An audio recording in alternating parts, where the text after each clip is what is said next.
division where the pass rusher is so key because TJ Watt's over there with Pittsburgh, and obviously the Myles Garrett of the Cleveland Browns is the best pass rusher in the league. He just plays for the Browns.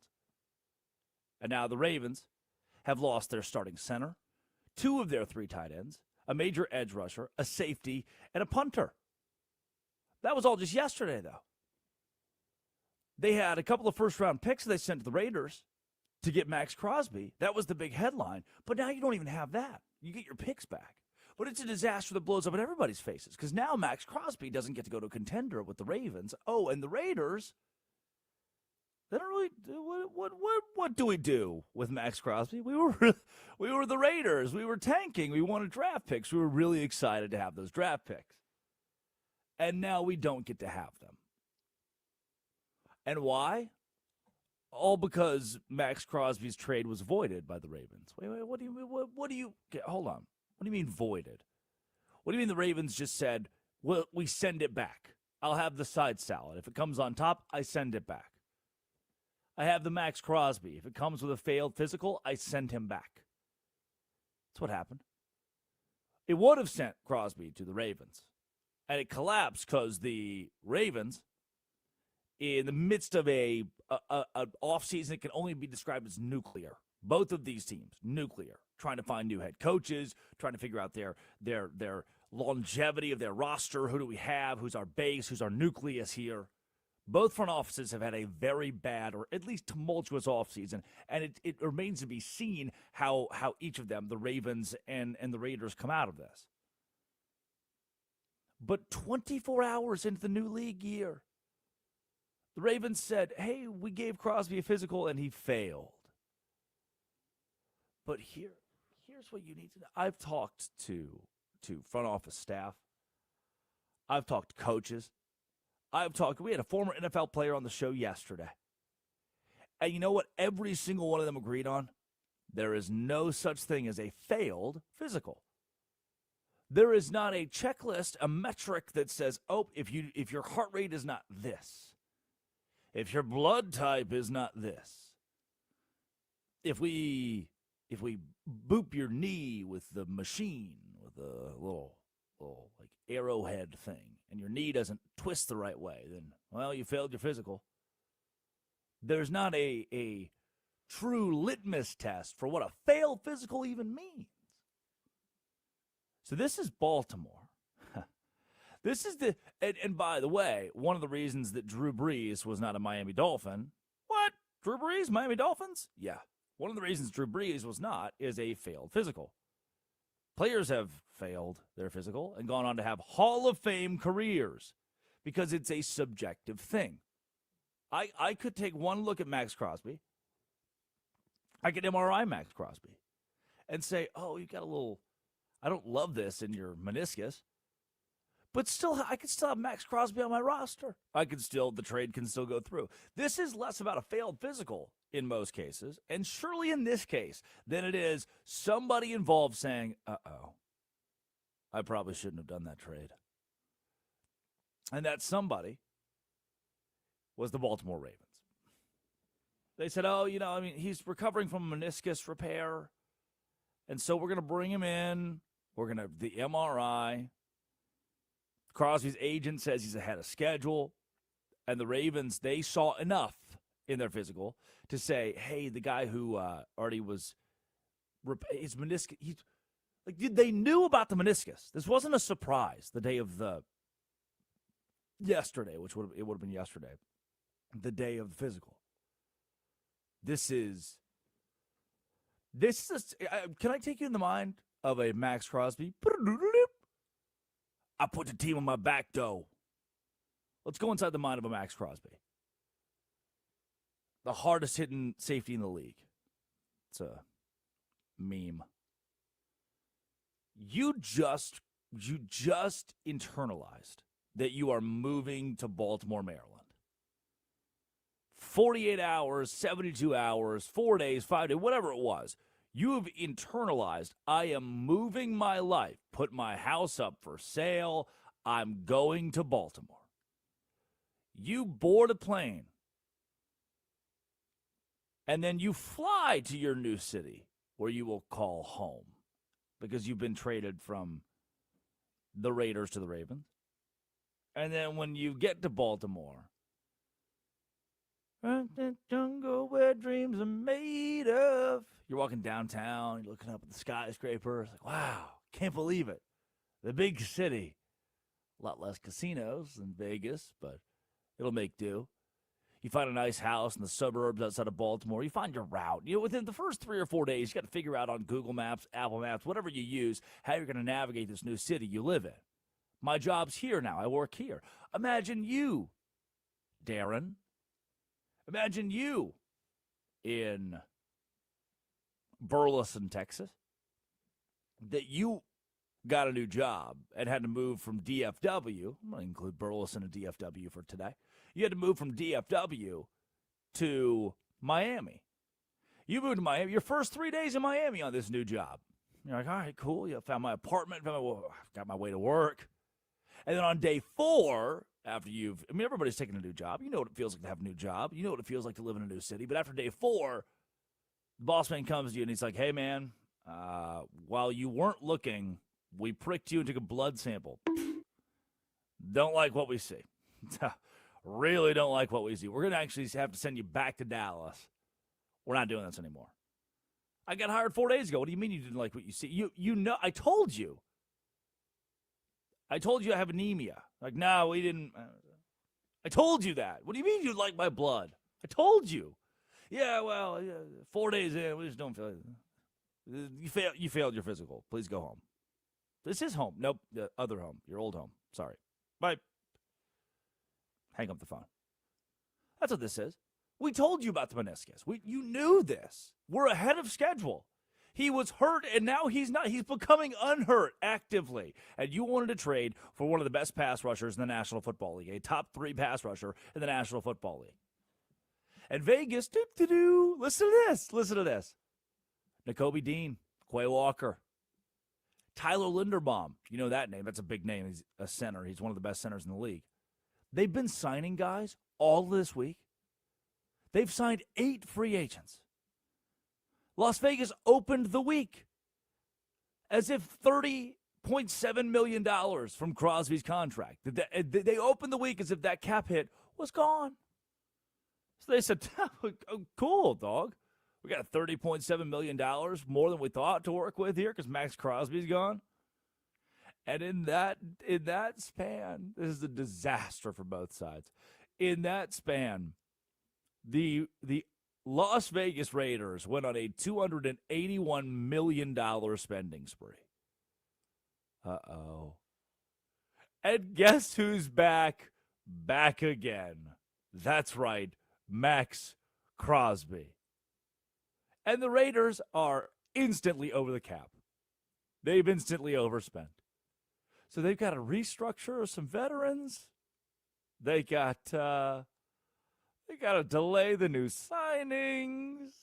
Linderbaum could walk back to the market, by the way, if by 4 p.m. today the Raiders aren't compliant, if they're still scrambling to try to figure out what the hell to do. Oh, in Baltimore, a disaster for Vegas. Baltimore put all their eggs in this basket. I told you earlier. This team is decimated now. This roster is decimated. What they gave up was significant.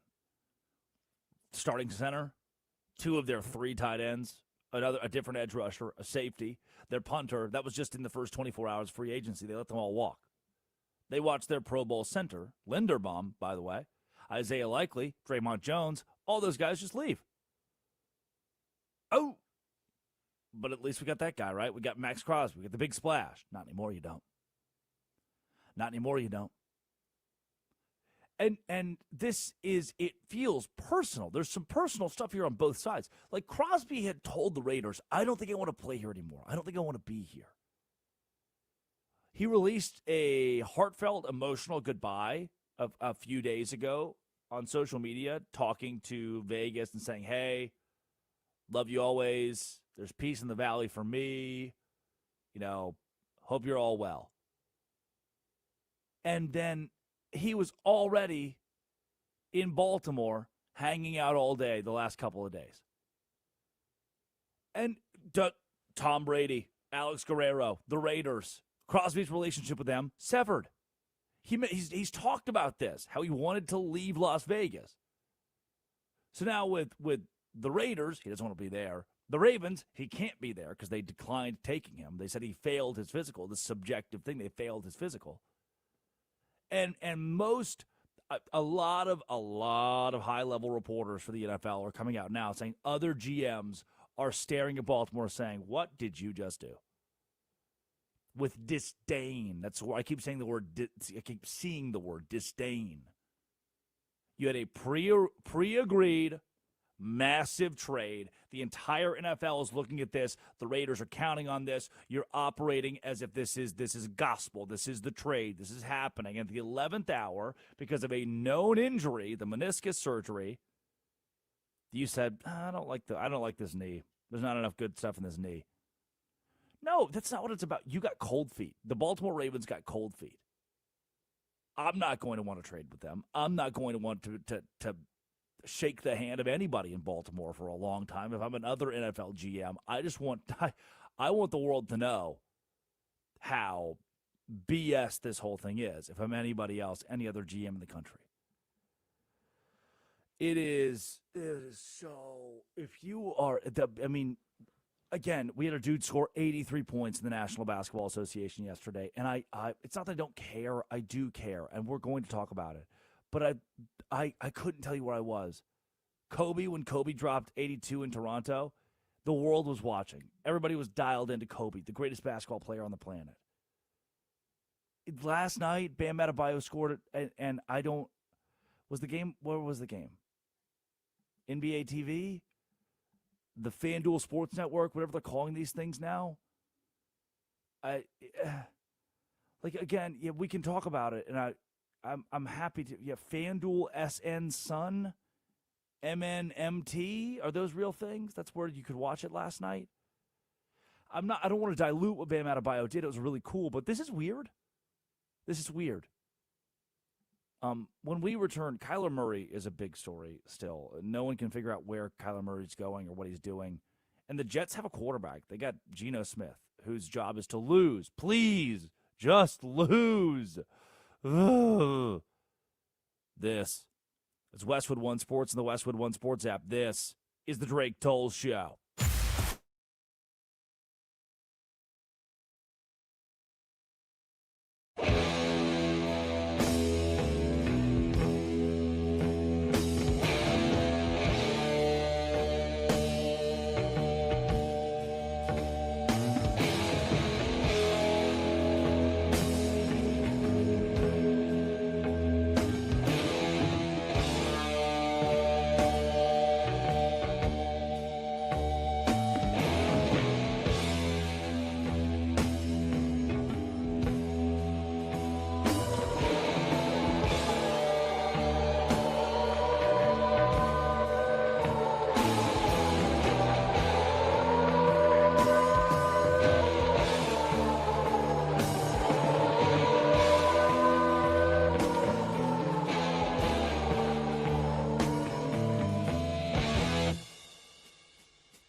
Gathered in their masses, just like witches at black masses. Evil minds that plot destruction, sorcerer of death's construction. In the fields of bodies burning, as the war machine keeps turning, death and hatred to mankind, poisoning their brainwashed minds. Oh Lord, yeah.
When darkness world stops turning,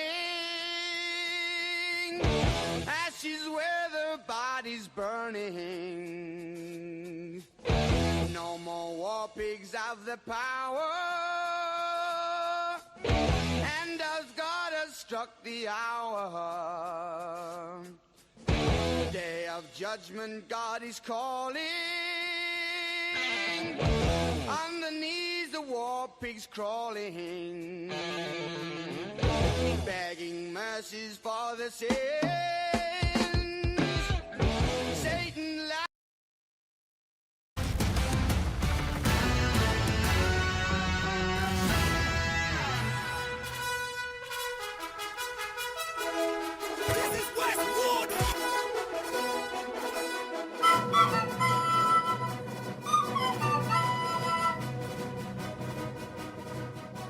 Oh, yeah. It's the Drake Toll Show. That was a visceral grunt. I'm not sure where that came from. Not sure what part of the body. I didn't like that. What part of the body that's derived from. Wow, I'm kind of scared myself there. Can we try that again? Can we restart that?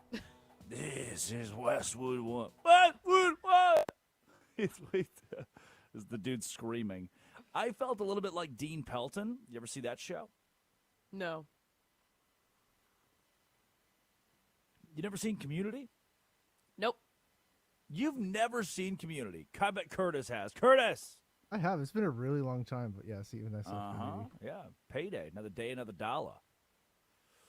Good morning, everybody. Westwood One Sports, the Westwood One Sports app. To all of our beautiful and wonderful affiliates across the country, I am Drake Toll. This is the Drake Toll Show. It's what we do every day on the Drake Toll Show. Adebayo, good morning. How are you? Oh, living the dream. Living the dream at 6:23 in the morning. You know? Quick blurb before we get into Kyler Murray, who is still missing. Whoa! Vaguely speaking of, Nancy Guthrie's mom. Have we found her? Well, the mom is Nancy Guthrie. No, that can't be right. What? Savannah Guthrie's the daughter? Yes. So Savannah Guthrie's not missing. No, she is not missing. Okay. Have we found her, please? I don't think so. No, I think the FBI. They were in at the Olympics. They're probably at the World Baseball Classic. There's a lot of other stuff going on. Okay. And that's where I was going next. What happened at the World Baseball Classic last night? And should the United States of America press all of the Mayday buttons ever? Yes. So we'll get into some of the audio later in the show, but it was a little crazy. So the team kind of assumed that they were already in, like they were advancing to the quarterfinals, and they're not. So Mexico and Italy play today, and there are some complicated situations here based on who wins and who gets in. But there is I don't mean to alarm anybody, but there is a chance that the U.S. does not advance to the quarterfinals because of last night. DeRosa should have never made some comments. They should have locked in a little bit better because apparently they were super hungover yesterday, which I understand. But at the same time, like, you got to lock in. Fully condone, respect. Yeah. Too many beers. Automatic. Nice. You know what? Like, it happens. It happens to the best of us. But you know what? When we have to work the next day, you lock in. Okay? And that's what they did not do. And they got upset by Italy, which is basically like they're all American baseball players who didn't make Team USA. Catholic all-girls school. Automatic. You ever saw that one? No. It's all right. We'll get there in life. Curtis Poindexter runs the board. Addie Bates produces. That's good to know. See that? Well, it's bad to know. I'm seeing a bottom of the ninth home run. Pete Crow Armstrong. So we got closer. Mm-hmm. That's nice. Yeah, but the thing is they also Italy scored a lot of runs against the United States, and that could come back to bite them in the butt. It really could, because the tiebreaker comes down to how many runs you've allowed from each team and stuff like that, and so that's not good. If you want to lose by like one, obviously. But in this situation, the U.S., there's a chance they're on the outside looking in. Is anything going well for us today? Is there anything happy in life? Yeah, I'm going to New Orleans. I am too. All right, cool. We're 1 for 1. Luka custody battle. Bam going for 80+. Maxx Crosby trade. Jaylen Brown live tweeting after his ejection. Yesterday may have been the wildest sports day of the year. And the National Football League has taken precedent over pretty much everything else. And the reason, can I give you, some of you who were listening to the first segment thought, this guy's being a little mean to the 83 points scored by Bam Adebayo. Okay, does this feel anything like when Kobe did it? No. No! I was a young chap. I was a young sports fan back then, getting my feet wet into the old round ball rock. And I remember where I was. You remember where you were when Kobe scored 83. It felt like the world kind of stopped. Remember the video of LeBron saying, like, man, I knew that night. I told my friends when Kobe got to 40, like, yo, dog, he's going for 80. Like, no, you didn't say that, LeBron. That did not happen. It's not a real thing. And yesterday's 83 points from Bam Adebayo, which is now an NBA record. And again, that's contentious for you, but calm down. I'll explain in a second. His NBA record, 83 points, felt empty because it was, I'm reading this from the ESPN app, it was seen live on FanDuel, SN Sun, and MNMT. Maybe you went to Stream East or Crack Streams. Ball knowers are aware of those sites existing where free pirated live sports are played. We do not support that. We do not encourage that. We do not condone or want you to involve yourself in. Oh, no, I might. We're saying those. Nope, you won't.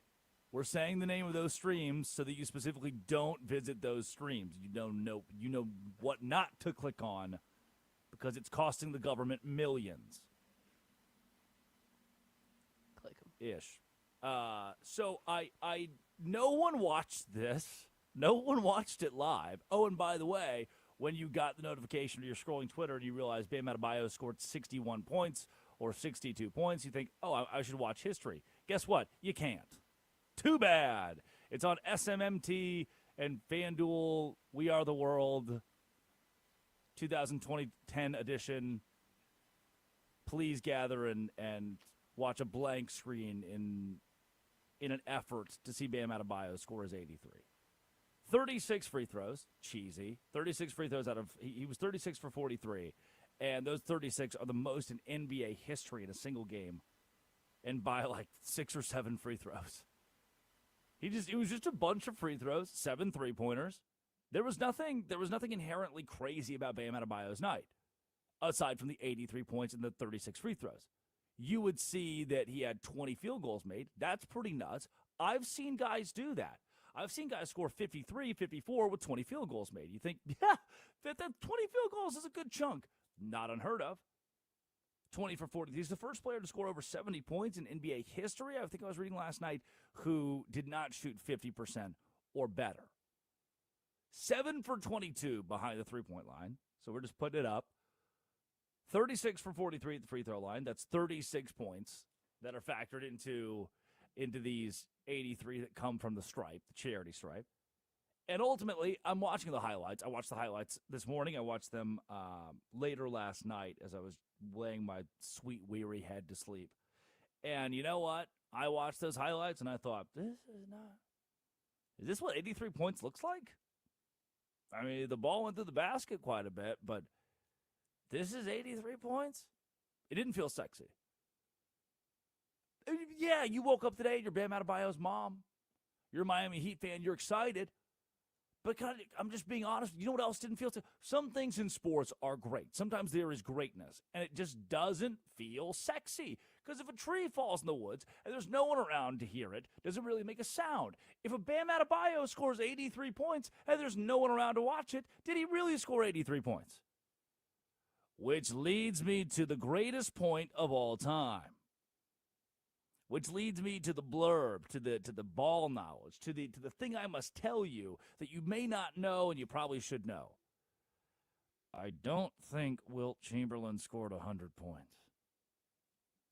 I know it sounds blasphemous, but you don't have to believe something just because there is propaganda that's been built up to make you believe something, just because there is a picture with a number on a piece of paper that is built to make you believe. Because you see here, Bam Adebayo, I know he scored 83 points. I know Kobe scored 82 in Toronto. No one can really firmly corroborate what Wilt Chamberlain did. By the way, this is Wilt Chamberlain, who never himself scored 80 points. He just blip on the map one time, decided to score 100, and exactly 100 points in the game where there's no video evidence of the contest. How many minutes were the quarters? Was there an effort, a concerted effort from both teams to allow Wilt to score 100 points? What went into that night? We'll never know. And it's just hard to buy that a guy who's not scoring 80 one night decides, you know what? In between the women that I caress, that was Wilt's thing. He liked the ladies. In between the women, what if, for the one time, I just dropped an absurd amount of points that I've never been close to, that I've never even come near attempting or reaching? And so he tried. And then they took a picture of him after the game with a sheet of paper that says 100 on it. And there is zero other evidence, substantiated evidence from that night to say that Wilt scored 100 points. So sure, fine. 1962, I think. Fine. Keep him at the top of your list of NBA single game scoring record. But Bam Adebayo at 83 might secretly be number one in my book in the back of my brain. From that game in the fourth quarter, there was audio. There's no substantiated. I have nothing substantiated. There's From audio? Bits of audio from the fourth quarter. Yes, I can't. I've heard nothing from that game that makes me believe. In the United States Library. There's a lot of stuff in the United States Library. Correct. You have a library? Brother. We have multiple. We have Never heard of one. Obama. He just opened his in Chicago. Why don't we get I'll reach out to the public address announcer who began Chamberlain's point total after each of his baskets. I'll reach out to him and say, hey, break this down for me. He's still alive. I looked him up. 75 Dead or years alive? old. No way he's alive. He is? See, He this retired is- in 1980. Oh. He's no, dead, he's huh? dead. Dead, Yeah. sorry. If you're a public address announcer in 1962 and you're 75 years old today, I have a lot of questions. No, he died at 75. But let's reach out to some family members. It didn't happen. I don't think Wilt Chamberlain scored 100 points. And I've seen no clear evidence that tells me that he did. I'm sorry to break this news to the world. I don't think it happened. I think Yoo-hoo in a can tastes just fine. Ugh. And I don't think Wilt scored 100. And you can be mad at that. That's fine. That's okay. That's okay for you to be mad at that. I understand. It's just that you've been fed propaganda. It's hard to be told something for the first time. You believed it your entire life to be told something, and then it's possibly not true. But that might be the case here for Wilt Chamberlain. And if he did score 100, sorry, Wilt. I'll get to the pearly gates one day. Like, they're showing highlights on ESPN right now. And it's just not even the game that it happened in for Wilt, because it doesn't exist, because no video exists of it. They just have to show random highlights of Wilt Chamberlain's career. Well, we can't show you the game where it happened because it didn't actually happen. But you know what they can show me? Kobe's 81. It's not 82. It's 81 in Toronto. And Bam Adebayo's 83 on FanDuel, SN, Sports Now, network television for kids. God bless. What does our country come to? Fanatics is making all of our clothing. I went to the store yesterday, all Fanatics. I went to TJ Maxx, it was only Fanatics. They're weeding out the rest of there's no more Prada. I didn't see any Michael Kors.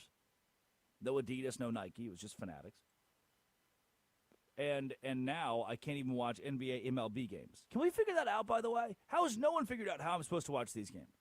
How is it easier to watch games in 2006 than it is today? The MLB app? Do you pay for the subscription to get all the games? No, because it doesn't. There's the shadow market thing. Oh, sorry, you're within 100 miles of this nuclear plant. We can't show you that game. Who are you trying to watch? You can watch the Rangers in Georgia. Can't watch the Braves. Yeah, but right. Braves have. Well, they just have their new network that they've. You know what? I know. I'm.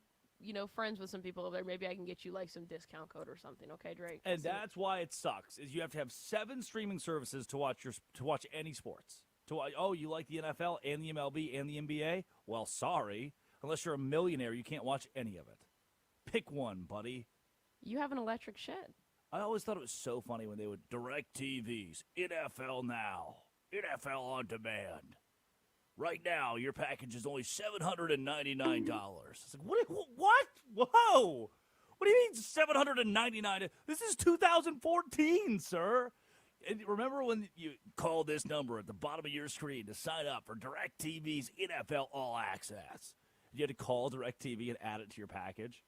Do you You had to call Dish to watch Arkansas versus Citadel in the first football game of the season. Pay-per-view, $79.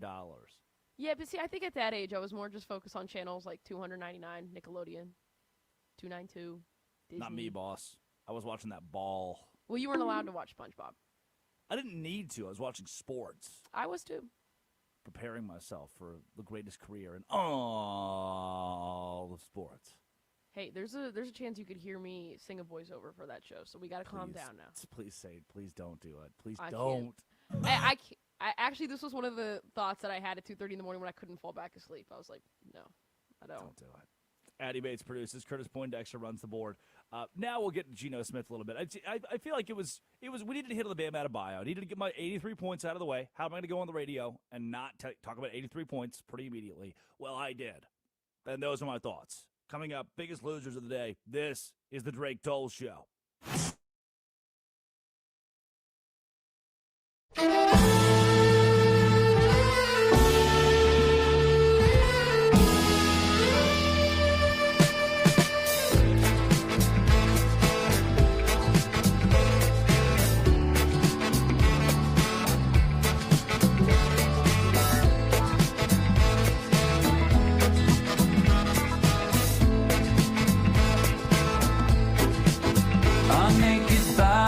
Go on trial just for laughing at the joke, just for saying of the bargain what any sales girl already knows. Most of us old men die at the firing line, just waiting for our number to be called. I guess time just makes fools of us all. Now the king gets his stepson when he's loaded as a gun. Says a real man is like a country. You need a map to find your one. Now how do you suppose you must approach the throne with its back up against the wall? I guess time just makes fools of us all.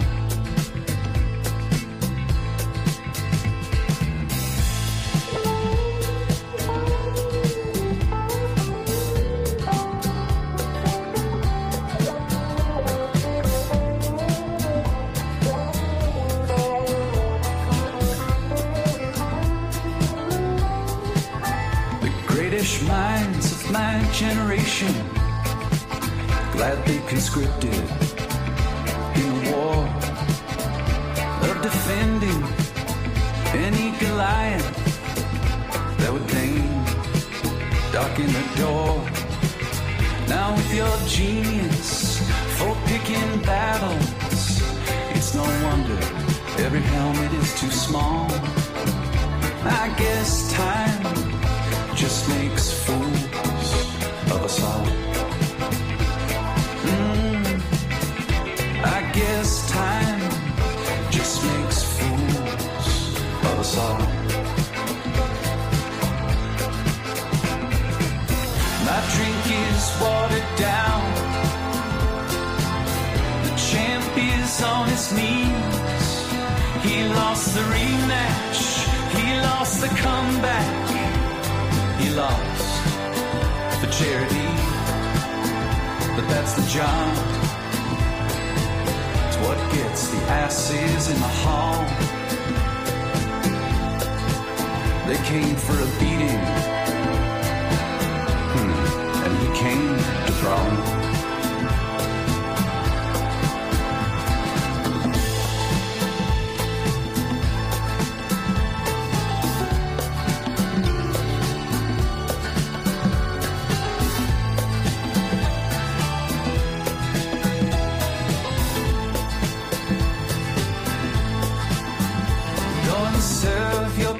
notice that of all the young gods I have known, yours is easily the least famous to turn down the cover of a Rolling Stone. Lily white faces, so familiar and yet impossible to recall. I guess time just makes fools of us all. After a millennia of good times, God said, hey now, let's have a dream where we raise the stakes a little. Come on, let's make things interesting. Parachute into the Anthropocene, an amnesiac, a himbo and all. I guess time does make fools of us all.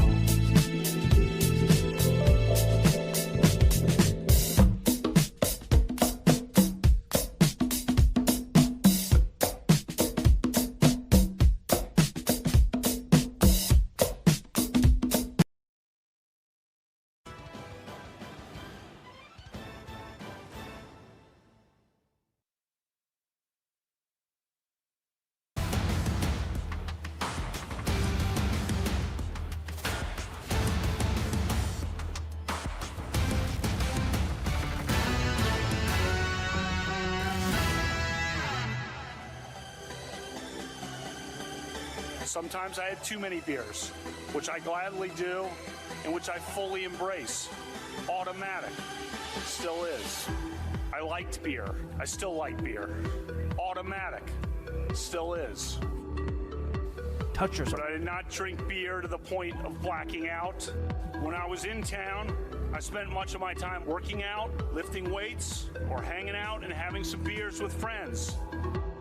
Animal House, Caddyshack, and Fast Times at Ridgemont High. Working out, lifting weights, too many beers. Automatic.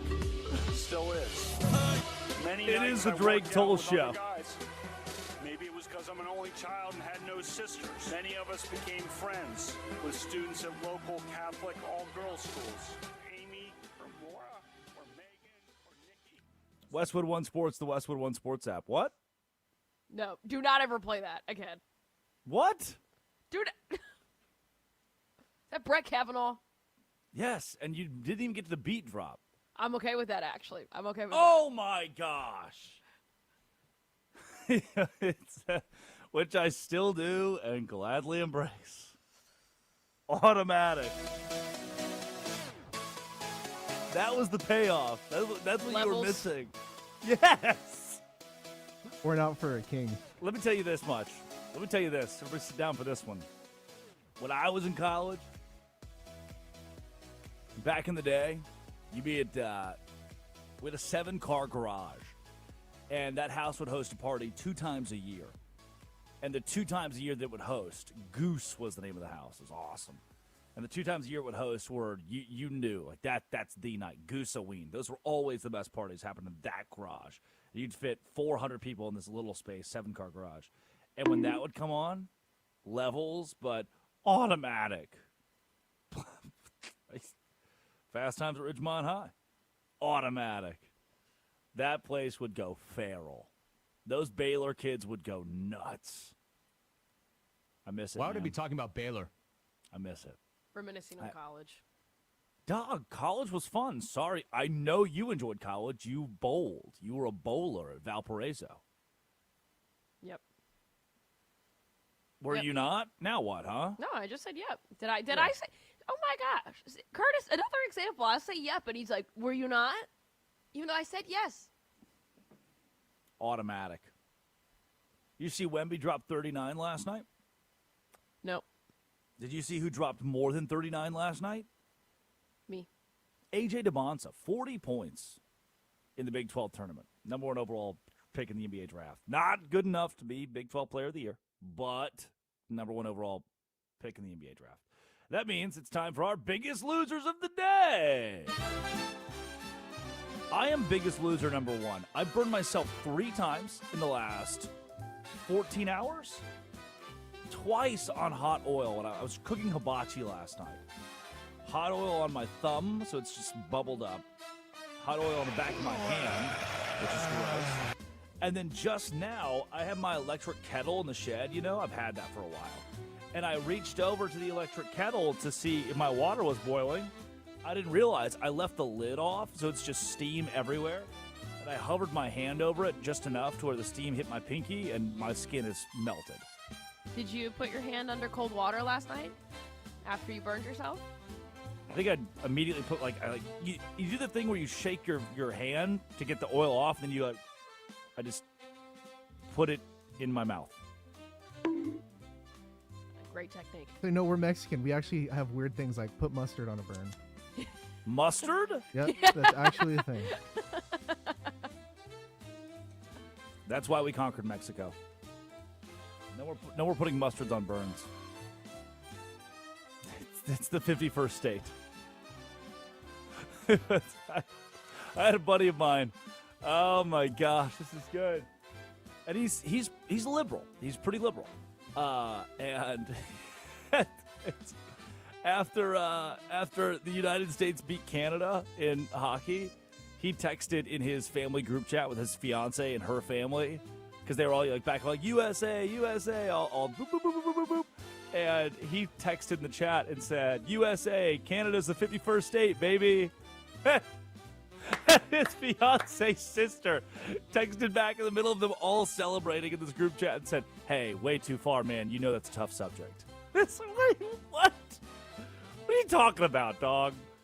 Somebody can't make a 51st state joke the day that America beats Canada in hockey?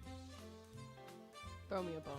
Greenland's 52. What do you mean throw you a bone? I feel like, but Mexico, though, I think that'd be a little bit more difficult to take over, you know? We already run this show. Yeah, there are 2 people of Mexican descent on the program today. I am outnumbered. Got some Cherokee in there. Elizabeth Warren. Yeah, I'm like 1/8 Apache. Right, Elizabeth Warren style, has some Cherokee. My granddad's full-blooded, 100% Cherokee. Don't know what that makes me. 25%? Do you know, it's like the Americans, whenever they go overseas, like when you go to Ireland, it's like, oh my God, I'm like 1/16 Irish. Yeah, my God. people. I'm with my people. My pilgrimage to the homeland. It's just potatoes and beans. Well, Curtis and I, we're 50%, so it could go either way, you know what I'm saying? Yeah, dog. They need me to take, a shot in the front and the back, whatever it is. Second biggest loser of the day. Also me, again, for not telling you that today's show is presented by Robinhood. You expect more from yourself, expect more from your money. Learn more and get started today with Robinhood at robinhood.com/yourmoney. Sam Williams is a biggest loser today. This audio comes to us from Dove Climbing. He drives 100 miles an hour and has a wreck, and this, how do you conjugate all that? How do you balance those things? Well, first of all, I'm saying that he is, which is more often the case than not. This sounds a little hollow, but he does and is maturing, and he is. What was he going, 66? Was he going 66 miles an hour? Last year? No, this year. So he's 34 miles an hour less than this year than he was last year. 98.66, so that's improvement. I gotta tell you what. I'm not the biggest Jerry Jones fan, but that's pretty funny. I don't condone speeding as a fellow speeder myself, but that's pretty funny that Sam Williams was caught going 66 instead of 98 this time, and Jerry said, this sounded a holler, but he's maturing. I'm going to put it at this. Jerry Jones would have been a pretty significant character in Django Unchained. I think you know which side he would have been on. That's so funny. I was Yes, indeed, thinking that Dad. he was sounding like one of the characters from Tombstone. I love that you said that, though. Yeah, I was thinking a little more Was very Leo coded in that movie. a little more southeastern than what happened in Tombstone. A little bit before the Tombstone era. Just he did that. Yes, I know. I'm picking up what you're putting down. He just sounded like he'd be a character in Django Unchained. That's it. Some people are characters in movies. I watched the Rami Malek. I watched the first 40 minutes of it last night. Nuremberg movie. Crazy that Nuremberg existed, by the way. We had no grounds to do that. We're like, hey, let's do a trial, but all of the world has to prosecute these guys. It didn't exist, and it's kind of weird that we did it, but we tried our best. Also, big loser today. Hey, you know what? Sam Williams is a loser and kind of a winner. Don't speed, everybody, but worked out.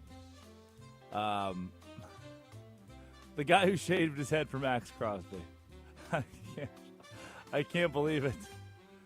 Hamilton _DPOY, otherwise known as Nate on Twitter, tweets out, if the Ravens happen to trade for Maxx Crosby, I will completely shave my head. He then posts a picture yesterday, 7 minutes before the Maxx Crosby trade, fell through and said, welcome to Baltimore at Maxx Crosby. And it's a picture of this guy with maybe the worst shave. I don't think I've ever seen someone look worse bald. And I'm not sure where to go with this or what to do with it. I'm hopeful it's not real, but I'm fearful that it might be real. You should shave your head. I shouldn't shave my head. Well, the chat was wondering if you have a receding hairline. They were asking. No, I know. My hairline's fine. Okay. Yeah, it is. Yep. I'm not quite maturing yet. See, I don't have that problem, so I can't relate. What was the other word he said? Holla. Holla. This is going to sound Holla at your boy. Like, whoa, Jerry. And finally, where's all that money he's going to spend, by the way? He's going to spend it on Maxx Crosby. He's the reason the deal. He's the reason the deal went through. And final biggest loser, the United States of America, for possibly not making the quarterfinals of the World Baseball Classic. Because if Mexico and Italy, if some stuff goes down today, the U.S. might miss it, and Mexico and Italy be the two teams that go to the quarterfinals. That'd be bad. Sponsored by Progressive Commercial Insurance, protecting your business vehicles 24/7. See if you can save at progressivecommercial.com. Eddie Bates, Curtis Poindexter. This is the Drake Toll Show. This is Westwood One Sports.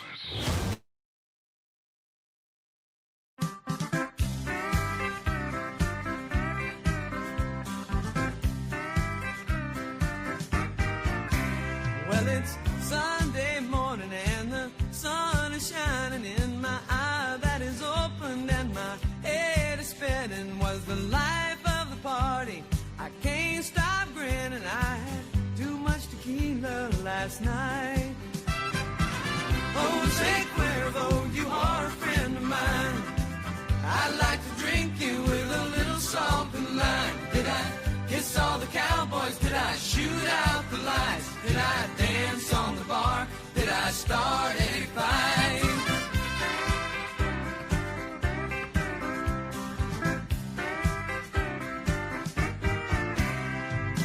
Now wait a minute, things don't look too familiar.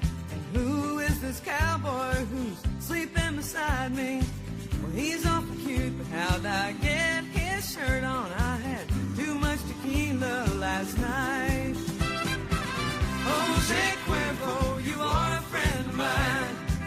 I'd like to drink you with a little salt and lime. Did I kiss all the cowboys? Did I shoot out the lights? Did I dance on the bar? Did I start a fight?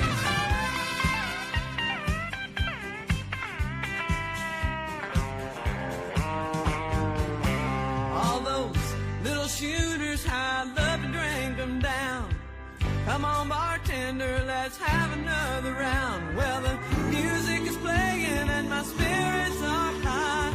Tomorrow might be painful, but tonight we're gonna fly. Jose Cuervo, you are a friend of mine. I like to drink you with a little salt and lime. Every time we get together, I sure have a good time. You're my friend, you're the best, mi amigo. Jose Cuervo, you are a friend of mine. I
She just caught the Jamestown ferry.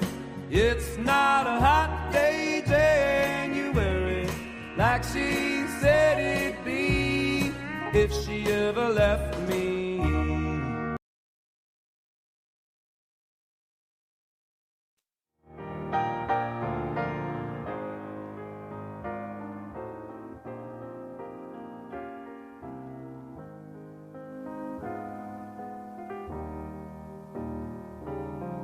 Whew. It is the Drake Toll Show. When you're weary, Westwood One Sports. feeling small, The Westwood One Sports app. tears are in your eyes. I will dry them all. Wednesday morning. I'm on your side. Oh, Eddie Bates. when times get rough Curtis Poindexter. and friends just can't be found, like a bridge over troubled water, I will lay me down like a bridge over troubled water. I will lay me down. Do you ever just feel it? That's my first thought after Maxx Crosby's trade fell through yesterday was I need to listen to Bridge Over Troubled Water.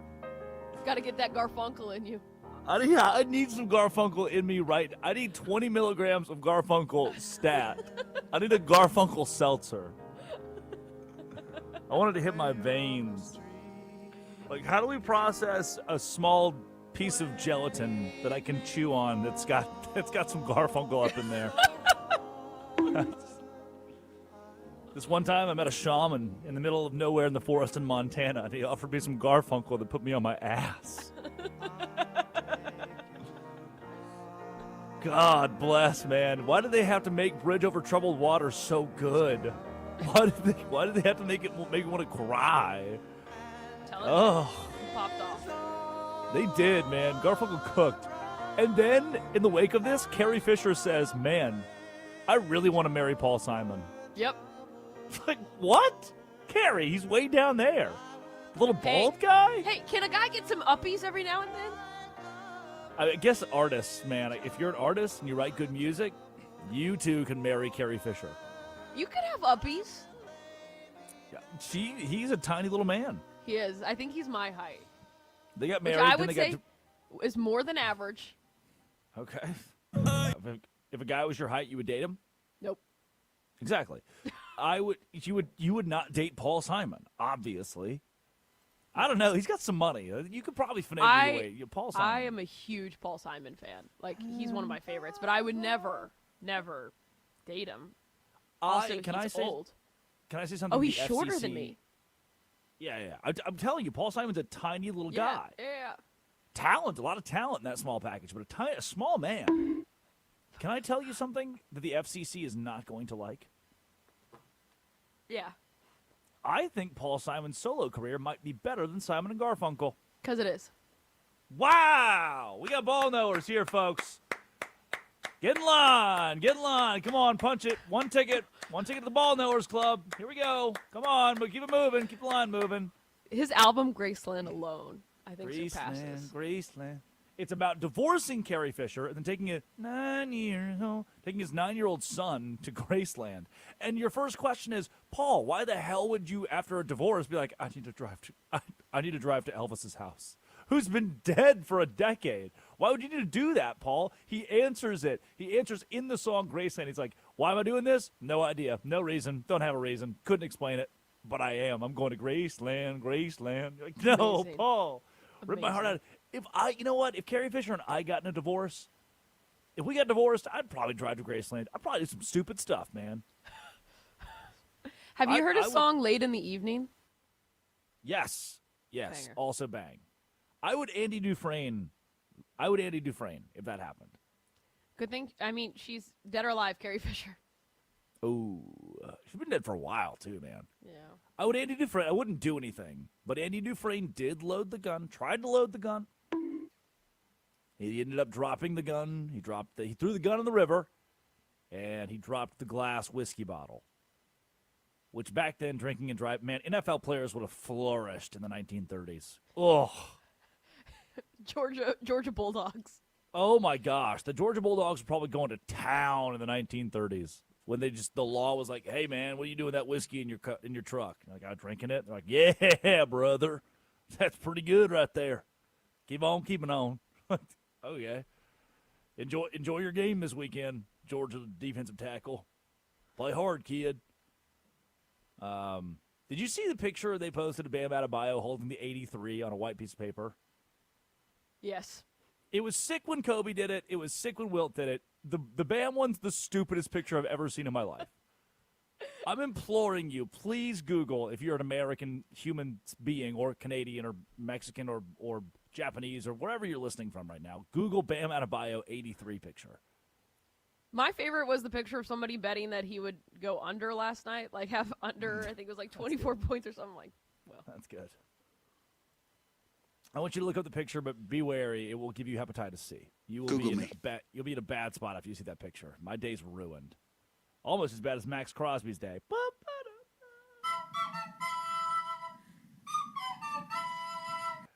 Time for our obituaries.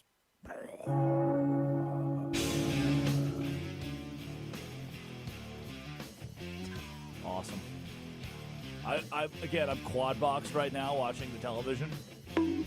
You know what? I turned my TV on last. You know what? You know what's dead today? Journalism. Boom.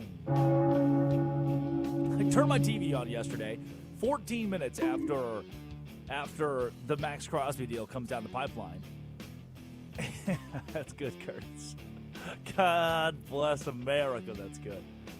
I turned the TV on 15 minutes after the Maxx Crosby deal happens, and I'm watching a very prominent NFL station. And where will Kyler Murray play next? No. Cooper Flag. I've been in these newsrooms, man. I know how news works. I know how these networks work. I know how production works. You immediately jump into the, hey, breaking news. I don't care if you're prepared or not. We go to a commercial break. When we come back in 4 minutes, you're ready. And you will talk about the breaking news, not Gino Smith to the Jets. No, 14 minutes ago, the craziest thing I've ever seen in my life happened. You're not talking about it? Talk about it. Please.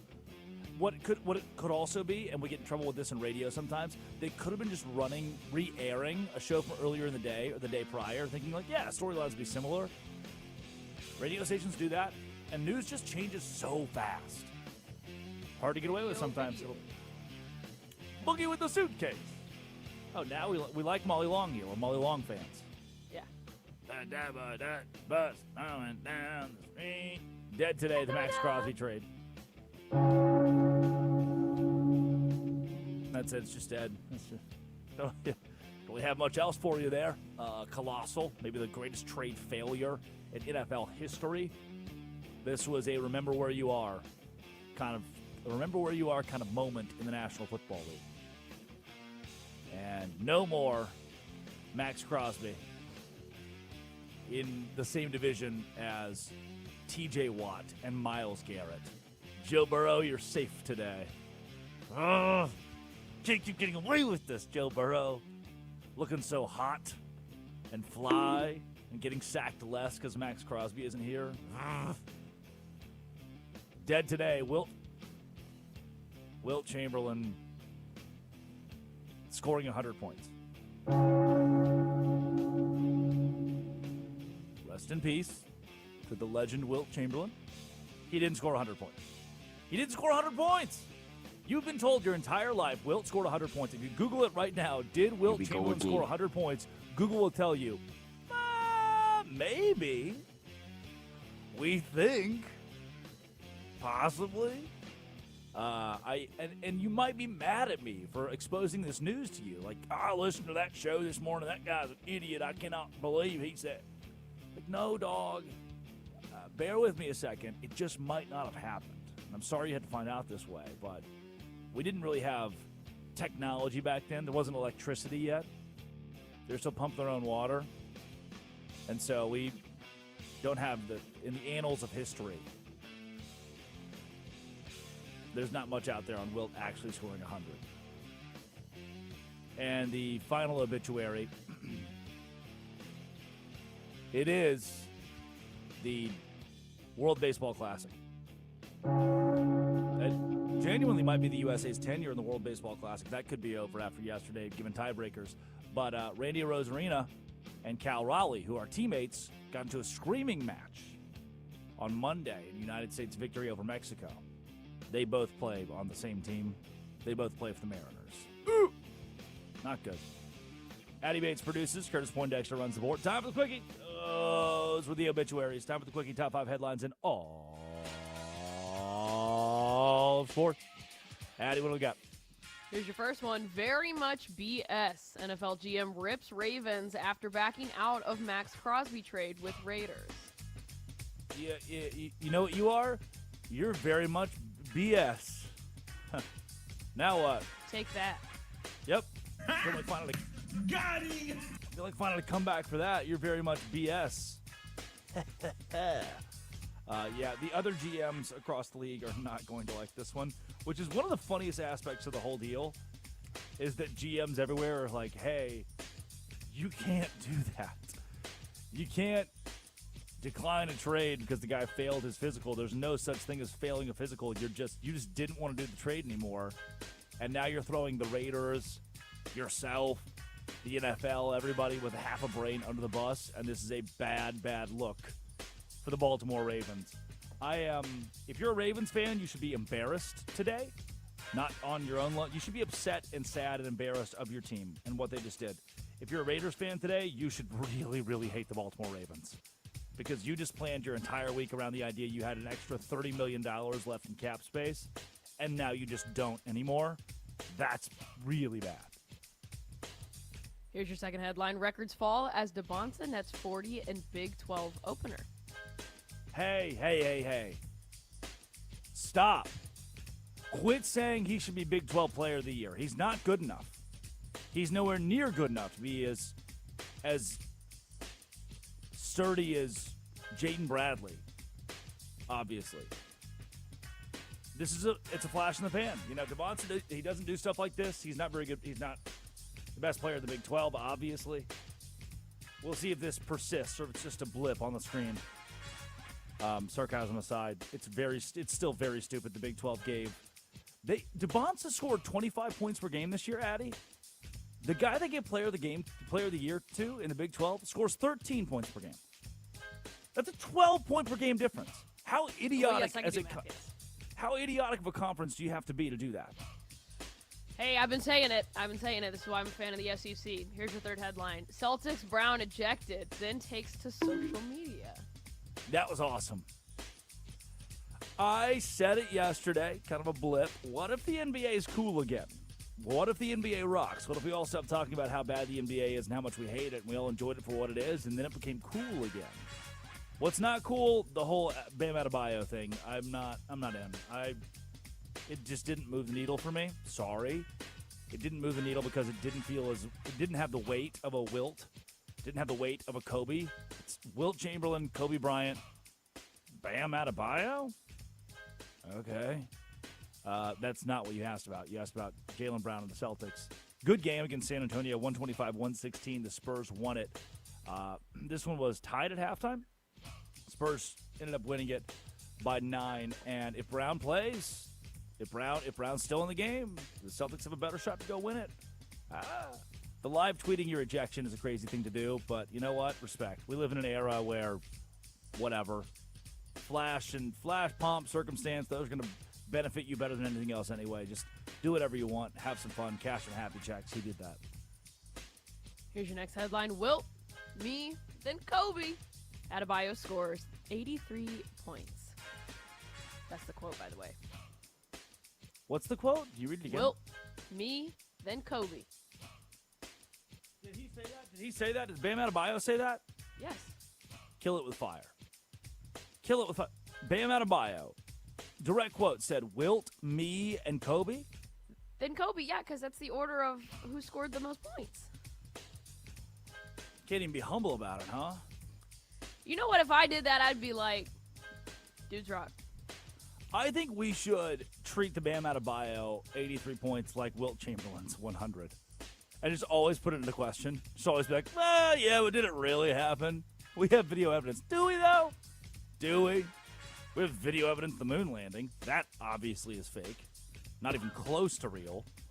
Like, what do we think? Like, oh, it's 1963. You can barely make a phone call cross-continental. But also, we can live stream television from the moon.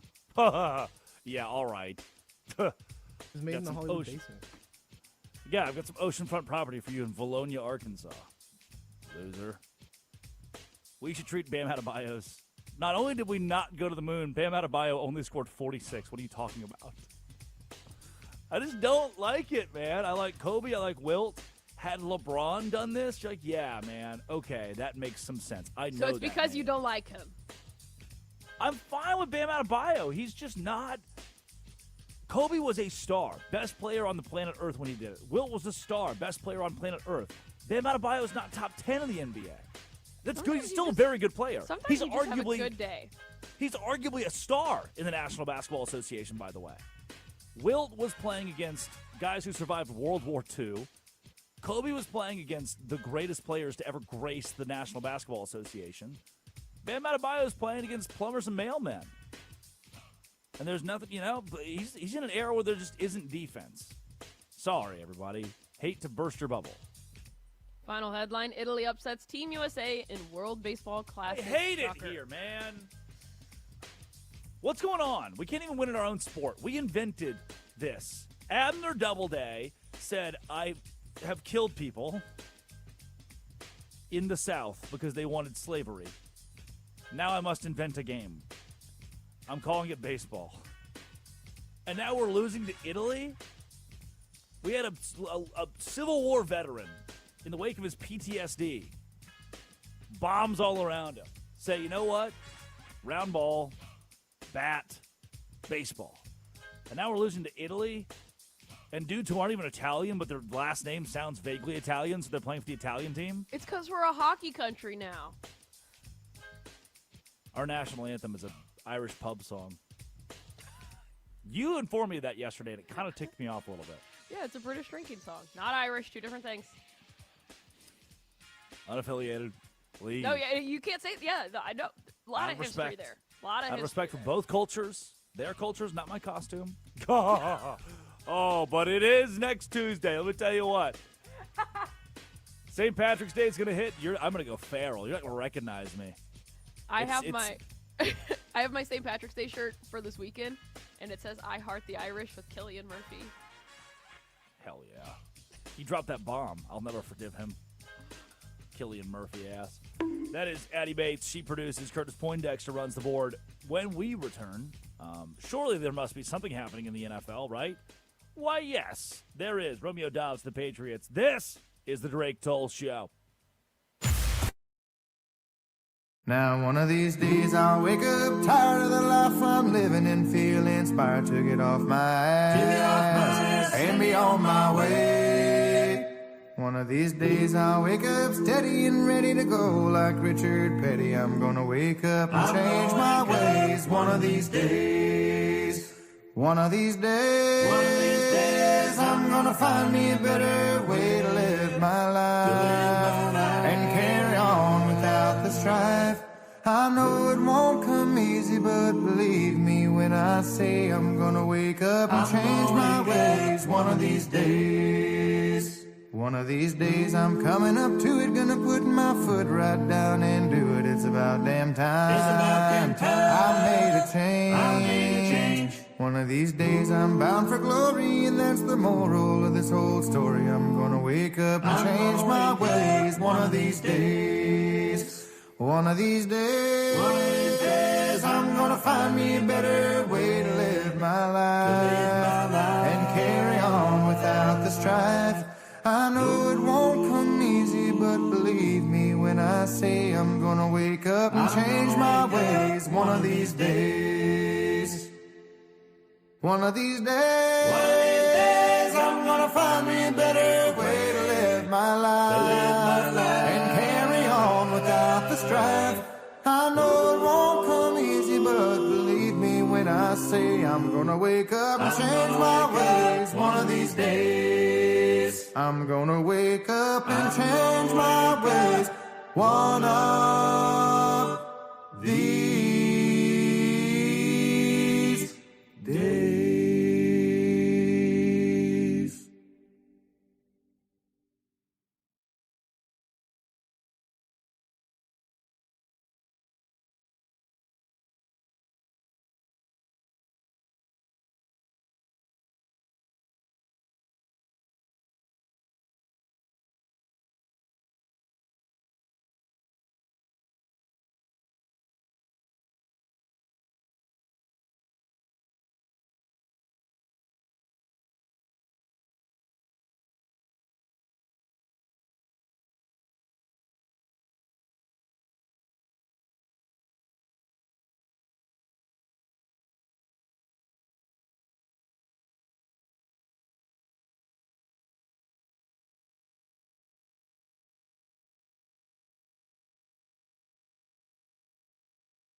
Well, she was born in the morning, late October, San Antonio. Now she's every girl I've ever known.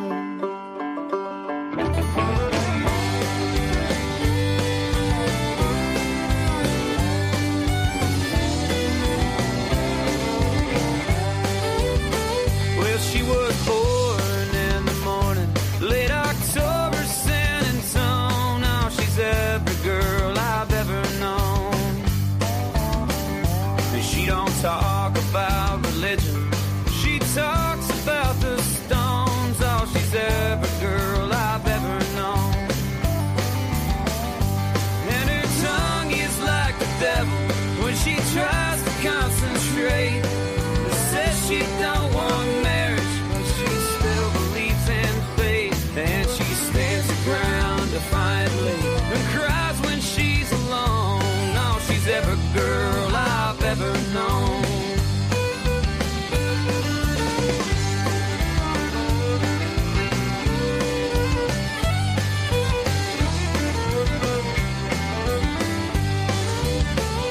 Now her voice, it is a melody, sings just like a bird. Oh, she's every song I've ever heard.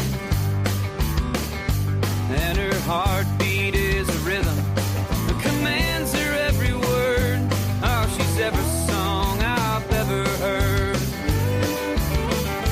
She reflects the world in happiness and echoes all the pain. And smiles the world a sunrise and cries to make it rain. And she hides the truth discreetly, but you'd have to take her word.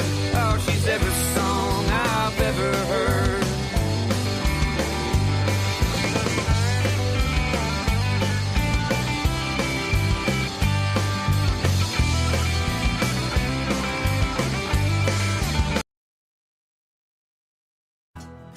It is the Drake Toll Show. Drake Toll with you. From Locked On Big 12, the Savannah Bananas organization. I forgot. I continue to forget that I'll be doing a game for the broadcast booth on ESPN this weekend.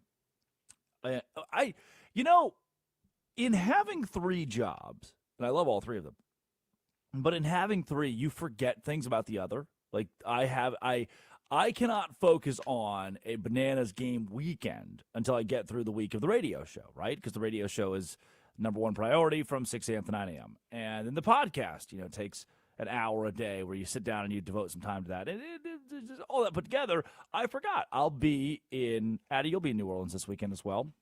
We'll be getting hurricanes and margaritas and grenades. Oh. I don't know if I could do a hurricane again. What a visceral reaction. Because I told you I had too much. Had too much. So we'll be doing the Superdome. I will be doing the first baseball game in the Superdome since 1999. Pretty crazy. The Bananas and the Party Animals. What? Curtis remembers 1999. Curtis, do you remember the last time there was baseball in the New Orleans Superdome? Yeah, I think I was like playing Pokemon or something. He was playing Pokemon. Thank you, Curtis. This is, earlier I gave you a Dean Pelton reference, Community. This is Dean Pelton announcing to his students that it is payday. Oh, and by the way, for payday, it's another day, another dollar, and we're all submitting ourselves to the guise of a current state of affairs that is built for us to lose. This is my freestyle rap apology. Well, I'm a peanut bar, and I'm here to say your checks will arrive on another day, another dime, another rhyme, another dollar, another stuffed shirt with another white collar. Criminals, Wall Street taking the pie, and all the black man gets is a plate of white lies. Prisons recruiting them, police be shooting them, rap artists looting them, labels all diluting them. Barack Obama is scared of me because I don't swallow knowledge and I spit it for free. Let me clear my throat. Ha ha ha. I don't know what that was. I don't. That's me, like 90% of this show. Of what? Yes. Yes. It's like something takes over my brain and I don't know what happened. And then I don't know what that was. I don't know what that was. Something takes over my soul, my brain, and I have a visceral reaction into the microphone about the world of sports that we live in. Good morning, Addie. Good morning, Curtis.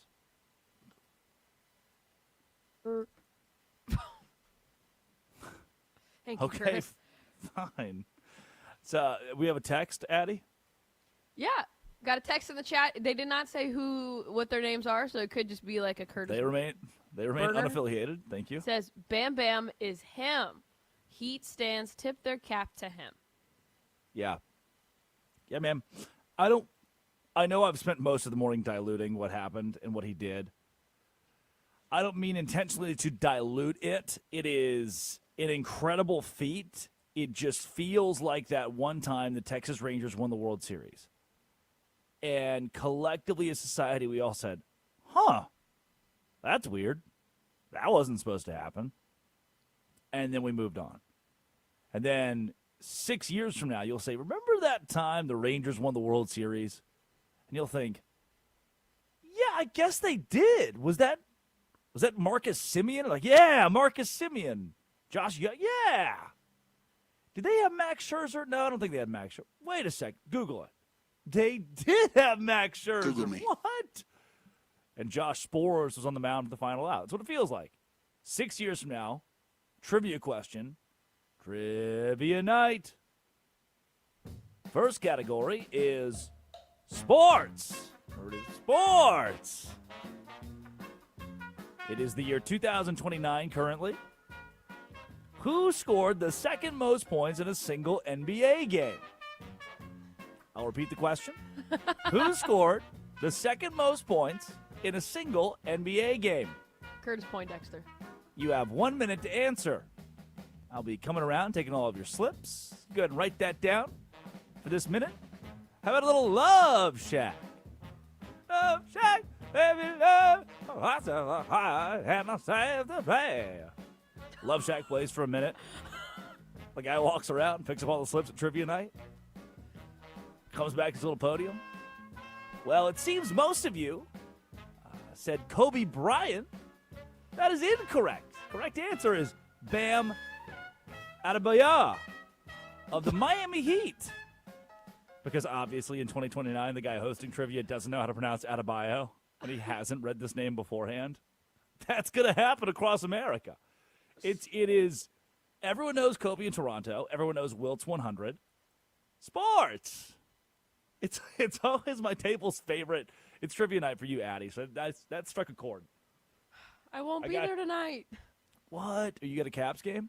No, I have a flight.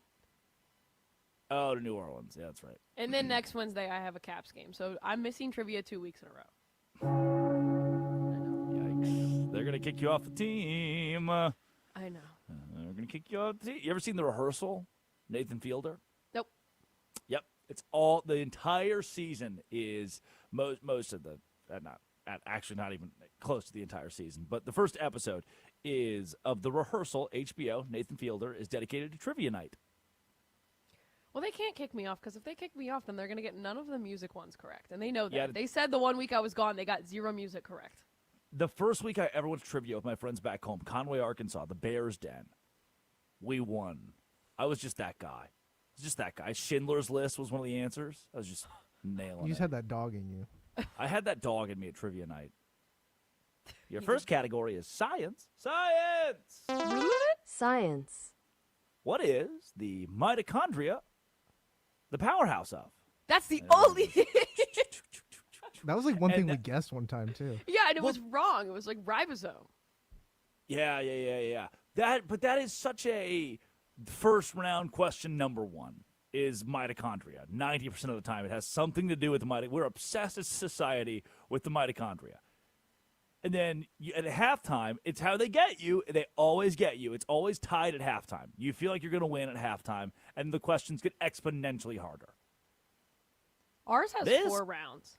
Catherine O'Hara film from 1979 was her acting debut.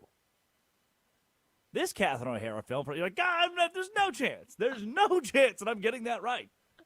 It won the Oscar for cinematography. Like, okay, doesn't help. Oh, trivia night for Addie tonight. Romeo Dobbs, the Patriots. Addie, what is this? Is $20 million a year, by the way. I would love to get. Can I be Romeo Dobbs for a day, please? I thought that's what they were paying you here. No. Please be Romeo Dobbs so you can wear the Guardian cap all day. And the Guardian cap. On the Hot. I did ask for $20 million a year. They did not return my phone call.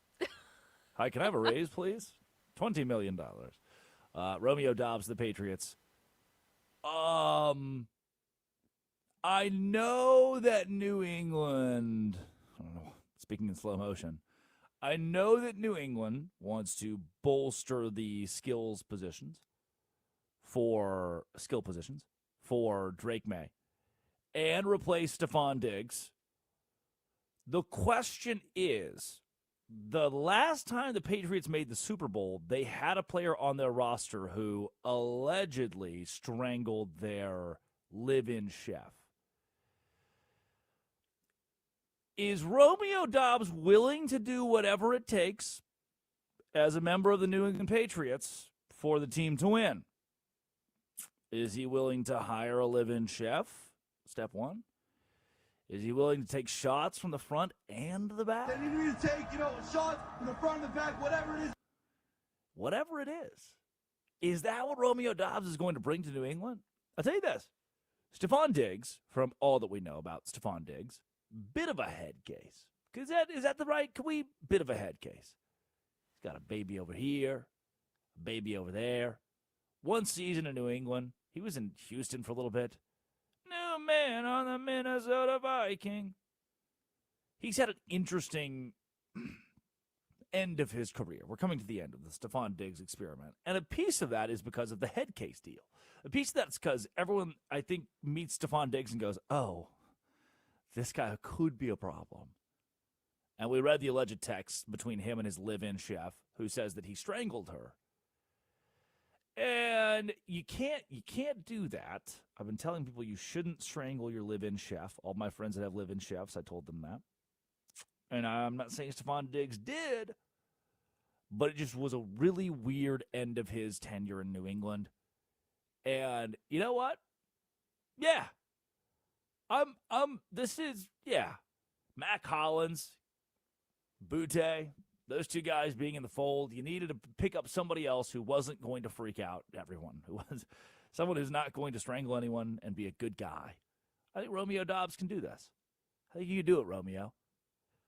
He was between New England and Washington. I would like to think he probably took a bit of a pay cut to go to New England because they're the AFC champions, and so Washington probably offered a little bit more money, and he had to go back and he had to figure out what exactly they're going to do, what he's going to do based on their offers. And New England was the one. Never been a 1,000-yard receiver. Been in the league since 2022. But he's never had fewer than 42 catches. And only once has had fewer than 600 receiving yards, and that was his rookie year in 2022. He'll walk in. I don't exactly know who's going to be the wide receiver 1 for New England next year, how they'll divvy that out. Is it Butte? Is it Hollins? Is it Dobbs? Not for me to answer right now. But it's another move to bolster the offense behind Drake May. Oh, and by the way, in case you were wondering, in that same division, what the Jets are going to do at quarterback, they figured it out. Gino Smith. When you're in New York, concrete jungle where dreams are made of. Gino Smith is headed to the Jets. Guess who's back again.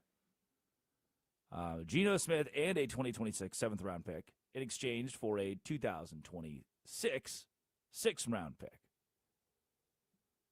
So 2026 7th-rounder and Gino Smith from the Raiders to grab a 6th-round pick in 2026, so this draft. The Raiders are going to eat the bulk of the cost. Vegas pays $16.2 million, and the Jets will take on $3.3 million, and Gino Smith walks away with $19.5 million. He's the real winner here. He'll get a raise over his original guarantee. Good for you, Gino Smith. And it allows a very bad season in Vegas to close up, and the chapter of Gino Smith's life and Vegas's life of Gino Smith and Pete Carroll to just end. After 3-14, 17 interceptions, at a team in the Jets that don't want to win. This is not a move. Had they went and gotten Kyler Murray to build a bridge toward Arch Manning,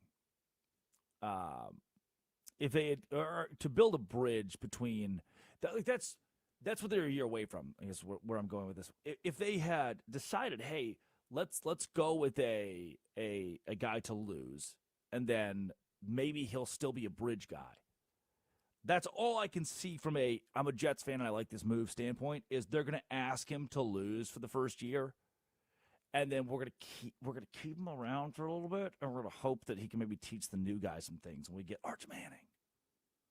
Geno Smith just got paid $19.5 million to lose, and he can lose as much as he wants. New York is going to recommend that in his tenure. But look, if you're paying me $19.5 million, I'll do a lot of things. I'm happy to lose here, folks. The Jets, they signed Malik Willis, even Tua, Kyler. That would be we're trying to win now. We're ready to win. They're not ready to win. They signed Geno Smith. The Jets are going to suck again. And then they're going to fire Aaron Glenn, who's been hired to lose. And then maybe they'll try to win.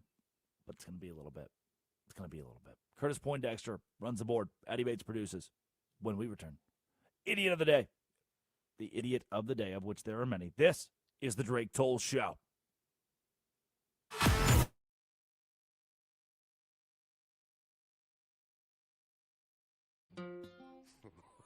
I got glue on my string. That's the way that the world goes round.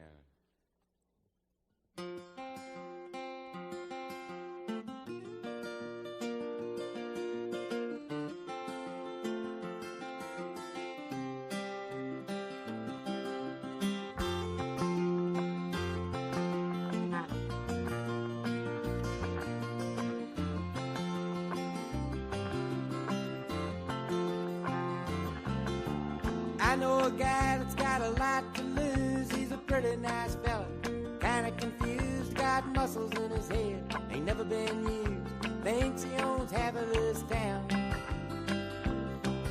Starts drinking heavy, gets a big red nose, beats his old lady with a rubber hose, then he takes her out to dinner, buys her new clothes. That's the way that the world goes round. That's the way that the world goes round. You up one day, the next you're down. It's a half an inch wider and you think you're gonna drown. That's the way that the world goes round.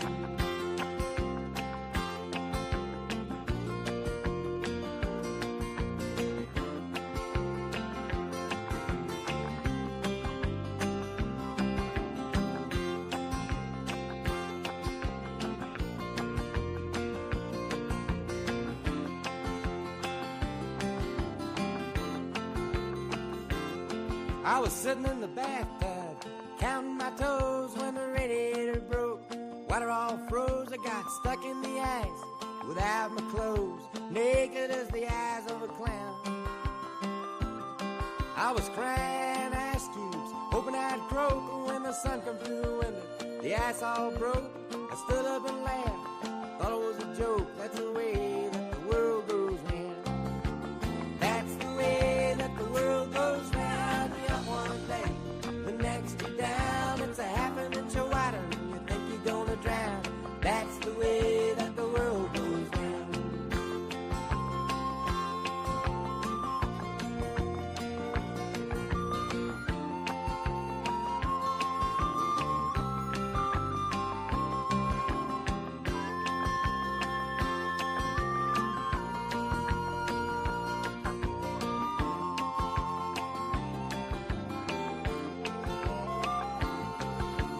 That's the way that the world goes round. You're up one day, the next you're down. It's a half an inch of water and you think you're gonna drown. That's the way that the world goes round. That's the way that the world goes round. That's the way that the world goes round.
Common man, 6 foot tall, he stands, waiting on his date for some company party in France. You know she's late. The boss man said a quarter till 8. And where's 9 rolled around at his watch, he's looking down, taking fate. And all the funny thing about love is it makes you wait. It is the Drake Toll Show. He wore his good shoes. Now he's walking among with the home. Addy Bates, Curtis Poindexter. This is Westwood One Sports, the Westwood One Sports app. Good morning, everyone. I am trying out a new tea today. It is, this one's toasted coconut, almond bark, black tea. A decadent combination of toasted coconut and almond flavors. Anybody? What's that reaction? I don't like coconut. I'm sorry. Oh, sorry. That sounds delicious. Sorry, I didn't mean to. Excuse me, what's on my calendar at 11:30 today? That's what I was going to ask you when you were talking about having a bunch of different jobs, and you were like, it's hard to keep up with them. I was going to say, do you have a secretary for your other jobs too? Well, thankfully, it's you. Could you tell me? I knew I have an 11:30, but I can't. I don't have time to check my calendar. Could you fill me in on that, please? Where am I this weekend? You have a doctor's appointment today to get that rash checked out. Thank you. Needed to get that checked out a while ago, but finally. Where am I? I genuinely. Here's the funny part about that is, as much as it's kind of a joke, I could ask you, Addie, where will I be on July 19th? She could tell me, and that's both a solution and a bit of a problem. I'm working on this in therapy. Don't worry, guys. Don't worry, guys. Good. I didn't know you were going to therapy now. Congrats, No, man. that was a joke. I graduated, actually. Okay. I don't think that's how therapy works. I don't think you graduate. That's from what I like therapy. to say. They gave me the medicine, and then they said, you did it. Give her little degrees, just a paper that says don't come back. The more you're talking about this, the more I don't think you're actually going to. I did, but I graduated. They said you're not crazy anymore. Congratulations. We can't do anything for this ourselves. Here's a pill. Please don't tell anyone that ever again. Please stop saying that. I think that daylight savings time's a farce. I hate that the sun is just now coming up on the East Coast in Savannah, Georgia. Imagine being a small school child. Clip, clop, clip, clop, clip, clop. You're walking to school and the sun's only just now coming up. Clip, clop, like in clogs. Yeah, Put in clogs, yes. My house is 8 blocks from a Catholic school. If it was 7 blocks, I couldn't have bought the house. It's 8 blocks from a Catholic school. And they all have to wear. I can't drive past it. But I imagine they all have to wear little uniforms. 100 feet. Yeah, I can't get any closer than I am right now. I have to take a detour to work. Trust me, it is very inconvenient for all involved. I've been rehabilitated, and I imagine they in their Catholic school outfits, clip clop. They wear clogs or something similar to it.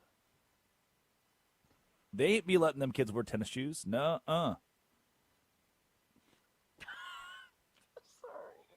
What?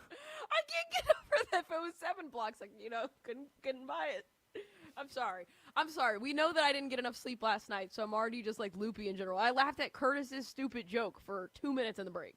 I didn't think it was a stupid joke, Curtis. I thought it was very intelligent.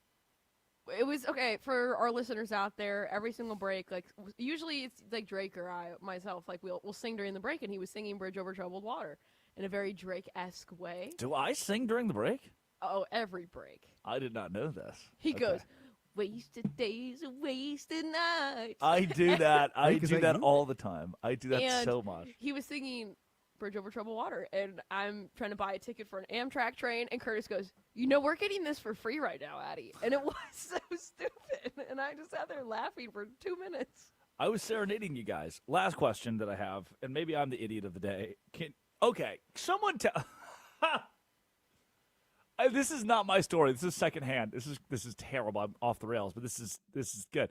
I'm in Oklahoma. The worst press box I've ever been in at a Division I stadium. It would have been Rice. Rice is pretty bad, but they had jambalaya and etouffee that was so good. Rice had the best food I've ever had in a press box. As media, you get a free meal most places. Some places don't give you a free meal. If they don't give you a free meal, well, it's just a cheap place. Sorry, I said it. And I'm with Cameron Stewart working for Sports Illustrated, and we drive to Norman, Oklahoma. The worst press box I've ever been in. The walls are weird. The carpet's weird. It's just a weird place. The stadium's kind of strange, too. And Cam's like, yeah, Doug, I got to go to the bathroom. And so he walks to the bathroom. And he comes back, and when he comes back, he's like in shell shock. He's like, "Dog, the weirdest thing ever just happened to me." Okay. He says, he walks to the bathroom, gets the urinal. He turns to his right. There's an old man at the urinal, like old man beat reporter that works for the Daily Oklahoman or whatever. And the dude just rips the loudest, most aggressive, just sopping wet toot you've ever heard in your life from the urinal. And he turns to his left and looks at Cam and goes, oops, sorry. And then he turns back to continue peeing, doing his business. Oops. And then after a couple seconds, he turns back to Cam and goes, "Oh, I guess I probably shouldn't be apologizing. If there's ever a place to do it, it's probably here." Cam got that for free. Cam's like, "I don't know you. We've never met you. You can't. What are you talking about?" He just ripped one at the urinal right in front of me, and apologized. Oops is the power move. Oops. Sorry. And then unapologized, redacted the apology. He was like, "Nope, actually, I'm in the bathroom. I can toot if I want." He couldn't believe it. He could not. He got sat back down to work the game. This guy stinks! And he couldn't believe it. Last question I have for you, and this could be our idiot of the day. It's me. Do you wear? It is time for our idiot of the day. Idiot of the day. I wanted to at least get to the music. Do you wear socks with house shoes? With house shoes? The entire point of house shoes is to not wear socks, right? I live in an apartment. Okay, apartment shoes. Sorry, do you wear? I don't wear shoes around. Whoa. On my Why? carpet? My carpet? Yeah, dog. What? Why would I wear shoes on my carpet? I wear house shoes all over the place, man. I try not to be barefoot in my house. Oh, well, I have socks on. I always wear socks. That's what I'm But saying. but I don't wear shoes around my apartment. I've got like the fluffy kind of, they look like Sperry's, but they're house shoes. They've got Oh, yeah. fluff inside them. I don't wear socks with them. I don't. Dearborns or whatever they are. Yeah, if I'm slipping on house shoes, why would I be taking time to put socks on? Well, do they have fur in them? Yes. Oh, you're going to get like a fungal infection. Oh, my no, guy. correct. 100%. So that's where, like, I can smell the shoes right now. Like, it's terrible. It's so bad. I will But say, also- I have like some slippers I'll wear. They're my little concha slippers. They look And like you conchas. don't wear socks with them. No, I do because I don't want them to stink. That's the thing. Like, who on God's earth? I'm wearing house shoes. Why? Because of lazy. Yeah? So why in the world would why would I go put socks on? I'm not going to take time to put socks on. Why don't you wear like slides or something like that? Like I feel like that can go either way. That's even more stupid. That's just silly, I have slides, okay? which by the way, Curtis, the other day my cats were getting into something, and Curtis, what's the first thing I do? I took off my slide. And I literally To hit them? No, you just scare them. I would never hit a cat. Oh, Are you kidding me? These are my kids. whoa. Addie hits her cats. Automatic. Any Mexican woman with a slipper? Right Yeah, away. that's what I'm saying. I knew Curtis would get it. I was on the phone with my dad, and I was like, I can't believe I just did that. My first instinct was to take my slipper off, my flip-flop. Yep. Addie, you'll be a great Nona one day. That's Italian. R.I.P. Team USA World Baseball Classic, idiot of the day. The Jets are also the idiot of the day. Final idiot of the day. It's going to take me a second. Buckle up. Gino Smith, Matt Sims, Michael Vitt, Ryan Fitzpatrick, Bryce Petty, Josh McCown, Sam Darnold, Trevor Siemian, Luke Falk, Joe Flacco, Zach Wilson, Mike White, Josh Johnson, Chris Streveler, Aaron Rodgers, Tim Boyle, Tyrod Taylor, Justin Fields, Brady Cook, and the Jets are back to Geno Smith. We didn't start the fire. We didn't win an NFL game. We tanked for the first pick. It was always coming when we won Arch Manning. We tanked for the first pick. Aaron Rodgers waving a flag. Streveler? When did he play there? That's crazy. Tim Boyle. The streets remember Tim Boyle. It's like a president in the 1930s. Oh, yes, President Boyle. Addie Bates produces. Curtis Poindexter runs the board. When we return, we got to talk a little bit more about the National Football League. Cordell Woodland joins the show. This is the Drake Toll Show.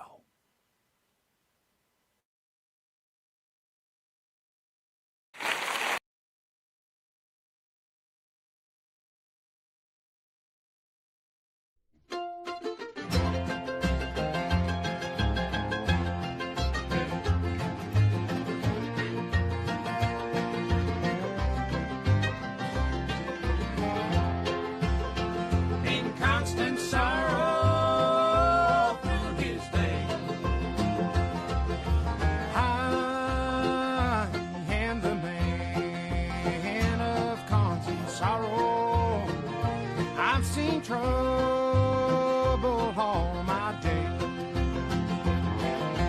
I bid farewell to old Kentucky, the place where I was born and raised, the place where he was born and raised.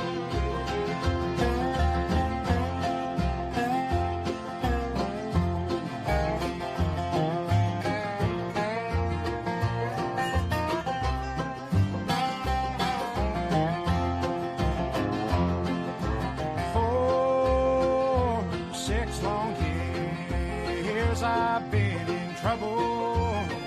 No pleasure here on earth I find. For in this world I'm bound to ramble. I have no friends to help me now. He has no friends to help me now.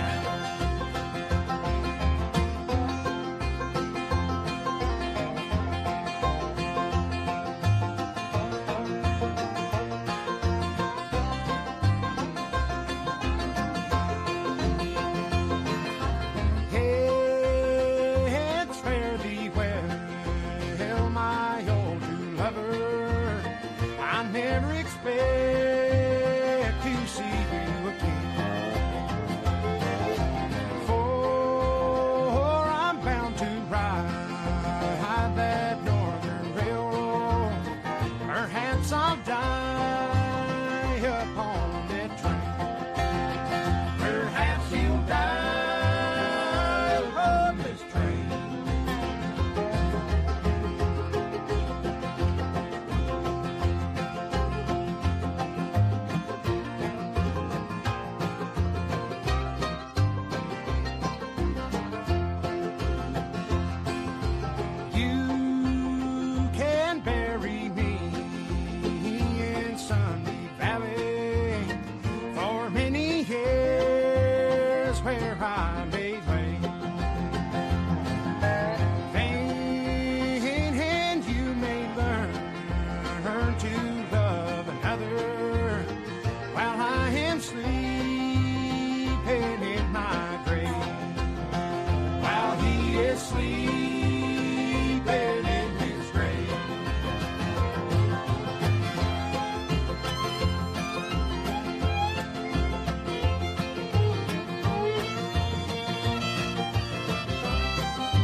You never see no more. But there is one promise that is given. I'll meet you on God's golden shore. He'll meet you on God's golden shore.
Drums keep pounding a rhythm to the brain.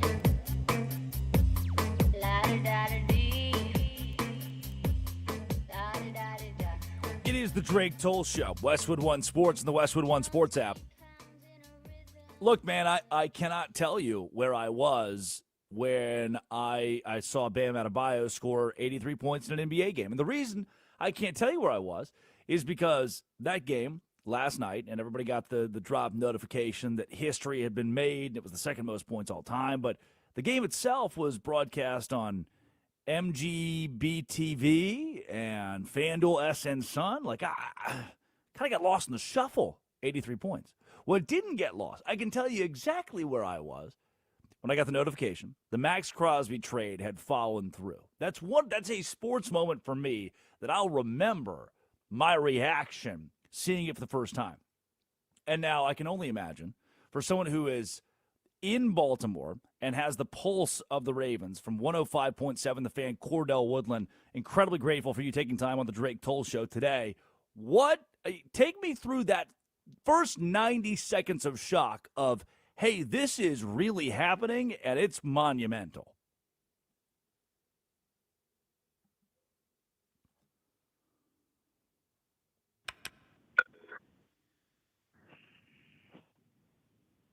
Good morning, Cordell. We got Cordell Woodland on 105.7, The Fan from Baltimore. Look, it was it's a moment where you remember where you were sitting when you heard it, when you saw it, when it happened.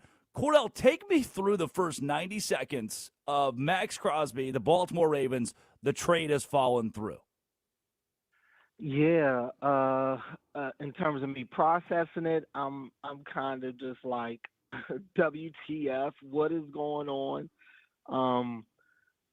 What happened? And, the first thing that immediately comes to mind is that he didn't pass his physical because, of course, all trades are pending based on the passing of the physical. We all know Maxx had the meniscus tear and the surgery on the back end of the year. So I guess the troubling part for me is, what changed? I would imagine the Ravens knew that Maxx Crosby was still in the rehab progress, still trying to work his way back. But I guess, at least from what I've gathered, and it's not a lot of information out there, and good time. I actually have Eric DaCosta coming on my show Thursday night, so hopefully he'll have more answers for me then. But, I think for the Ravens, their team doctors and really their front office staff, they probably just did not feel comfortable with Max's timeline to come back. And Max's agent has spoken out on Twitter. They've had the surgeon. I know the surgeon has reached out to a couple of outlets, and they've all said that Maxx is ahead of schedule. So it seems like they weren't all on the same page. I don't know if I buy the theory that the Ravens got cold feet and wanted to back out of this, because this immediately handicaps the Ravens in their offseason. They've lost so many players to this point. Maxx Crosby had been the only real move that they had made to this point in the offseason. So this, I think, really sets them back in a big way for this deal to fall through. Cordell, is there any way, let's say there was cold feet, what would be the strategy, the intentionality? Is there anything that could benefit Baltimore if they really said, hey, internally we just can't go through with this? Well, other than getting both of their first-round picks back, I don't know what else could be the positive from that. It's not a positive in my mind to have to go from Maxx Crosby to now throwing your name into the Trey Hendrickson sweepstakes. I think that's a downgrade. I think that's just as probably even more of a gamble than, going after Maxx. Trey Hendrickson is older. He's missed more time this year, essentially missed the entire season this past year. And that's going to be, I think, a bidding war, because now with Maxx Crosby's situation in flux and teams probably being hesitant to go after him, especially teams that have already made moves this offseason, and now their cap isn't the same as it was, at Friday afternoon. I do think there are going to be plenty of teams that probably go after Maxx Crosby. Trey Hendrickson.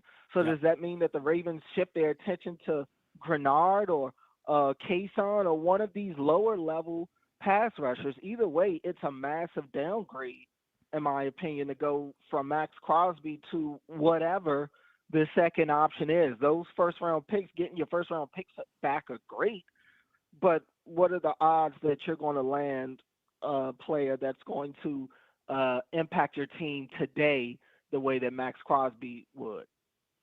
Cordell Woodland, 105.7 The Fan in Baltimore, joining the Drake Toll Show, Westwood One Sports and the Westwood One Sports app. Cordell, there are those tweets from the high-level NFL analysts that are saying GMs across the country are calling this move BS, or that there's disdain toward Baltimore.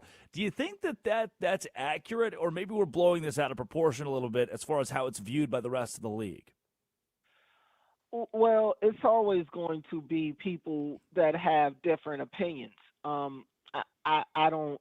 It's tough for me to sit here and say that the entire league is looking at it this way because, ultimately the Ravens, they have the right to do their due diligence when it comes to making sure he's healthy. That's the whole reason teams are able to get that physical done, and the deal is pending on the player passing the physical. Now, like I said, I don't know who expected Maxx Crosby to pass a physical yesterday, considering where he was in his rehab and working himself back. So, again, I'm guesstimating, but I'm assuming that the Ravens weren't comfortable with where they thought he was in the timeline and when he would realistically be able to not only return, but probably get back to being the Maxx Crosby that everybody knows and loves.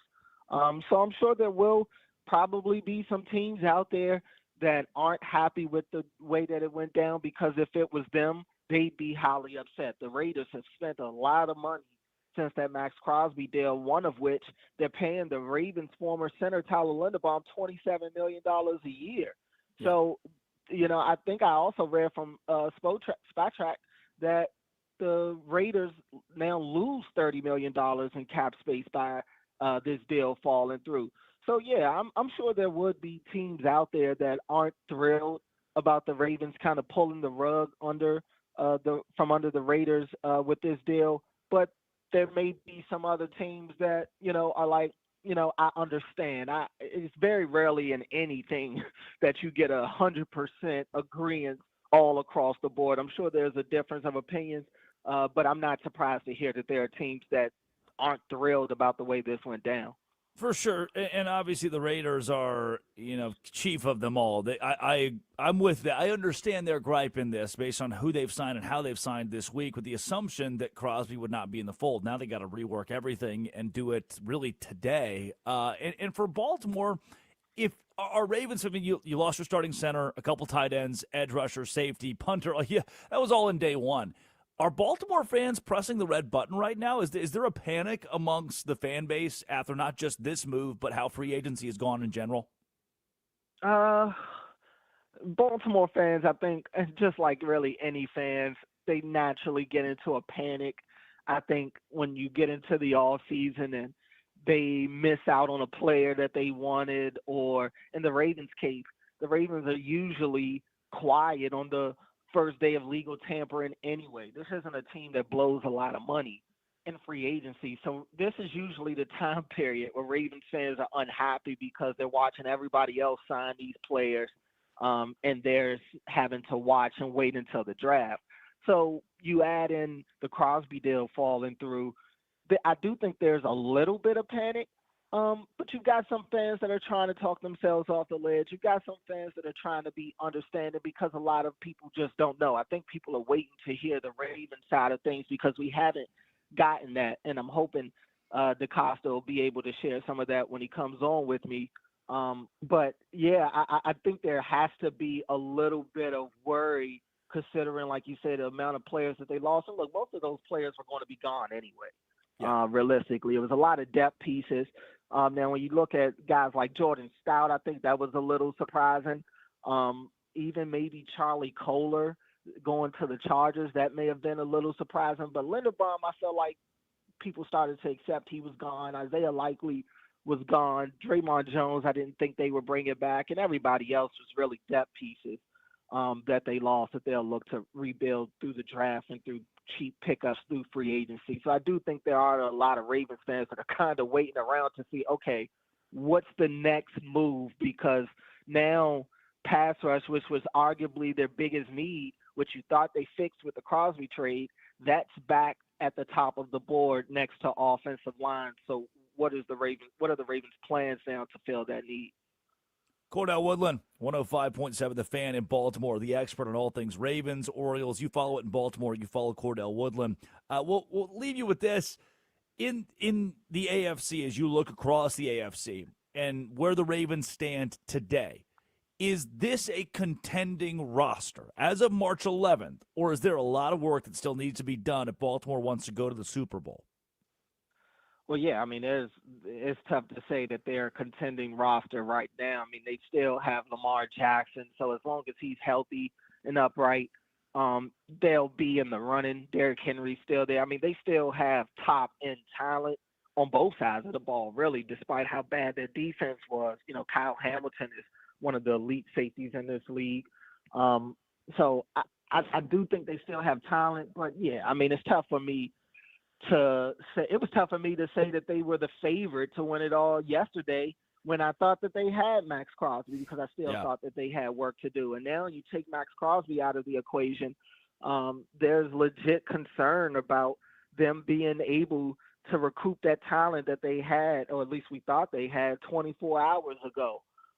They need a premier pass rusher. They need somebody that's going to get after the quarterback. And I get it, Jesse Minter being a defensive-minded coach. He comes in and he's the head coach, and you expect the defense to immediately get better, but you need players, and Maxx was that player. So I just wonder if they're going to be able to acquire that type of talent at that type of position again this offseason. My gut tells me no. How many players are there better than Maxx Crosby as an edge rusher? It's not many. So I do have concerns about them filling that void the way that they did just the other day. Cordell, super grateful for your time. I know you got that interview coming up. What else can we expect from you the rest of this week on 105.7 The Fan? Yeah, talking a lot about this and where the Ravens go from here. Like you said, I do cover the Orioles as well. So spring training is well underway. We've got opening day in a couple of weeks. So plenty to talk about here in Baltimore as the off season turns. You can hear my show on 105.7 The Fan. You can download the Odyssey app or watch us on YouTube as we stream live as well. But, yeah, my show is 6 to 8 Thursday nights, and Eric DeCosta will be on at 6:15. Cordell, thanks so much for your time. Incredibly grateful to have you on. Thanks for having me. That's that's a guy who's in Baltimore right now who just joined the Drake Toll show, a guy who's boots on the ground and giving you the pulse of a team that's not a contender anymore. He just said it. He just said, yeah. There's no way you could call this roster, no way you could call what Baltimore has right now a contending conglomerate of players. And if you had Maxx Crosby, I still don't know if I want to use that word, contender, because I don't see it. Baltimore's lost too much for me to put them in the top 3 in the AFC. I can't put them above New England right now. I can't put them above Kansas City right now, who continues to move. Kansas City's paying more money for these players than they just signed the Super Bowl MVP, by the way. They're paying more money for these players than I expected. I can't put them above Buffalo. I can't. I'm sorry.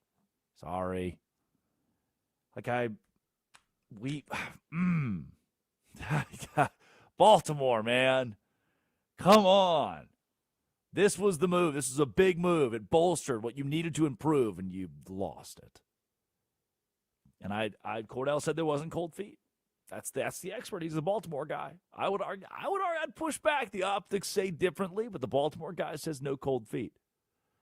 Elsewhere in the NFL, Gino Smith headed back to New York, but only $3.3 million that the Jets will have to dole out. So they're not tying themselves to Geno Smith, and they can draft a Ty Simpson and, build him up for next season. Is that their strategy?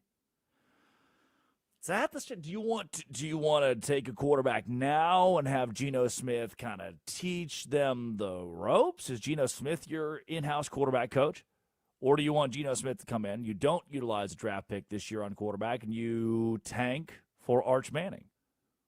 Or you tank for any of the other wonderful quarterbacks in college football at the top? There's 2 or 3 that are in contention for being top 10 caliber off the board in the NFL next year. Is that what the Jets want to do? Is this the quarterback offseason, or is next year the quarterback offseason? Because Geno Smith does not constitute a quarterback offseason label. That's not what the Jets were. They weren't trying to sign a quarterback. They were trying to sign a gap guy. Get us where we want to go. Build the bridge. There's the gap. Build the bridge. Or you are the gap between us contending. The last little piece of that gap. And Geno Smith is not there to win. He's being paid specifically to lose $19 million between Vegas and New York. I would take that deal. Coming up, let's talk about it more in depth. New York Jets insider from ESPN Radio joins the Drake Tolles Show.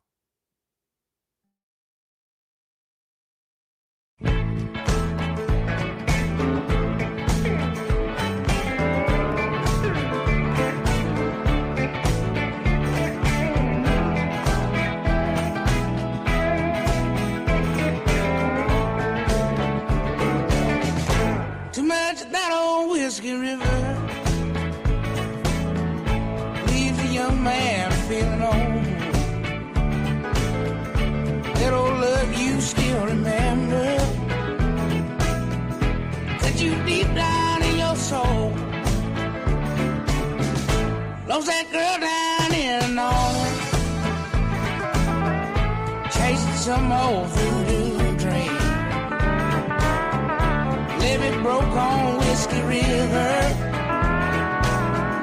got me trying to swim upstream.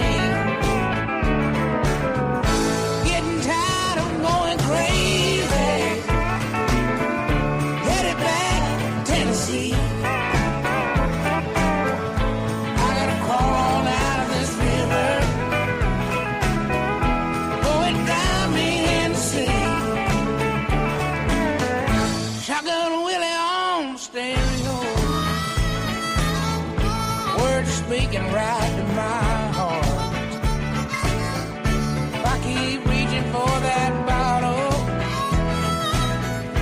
it's gonna tear my world apart. Getting tired of going crazy, heading back to Tennessee. I gotta crawl on out of that river, or it drown me in the sea.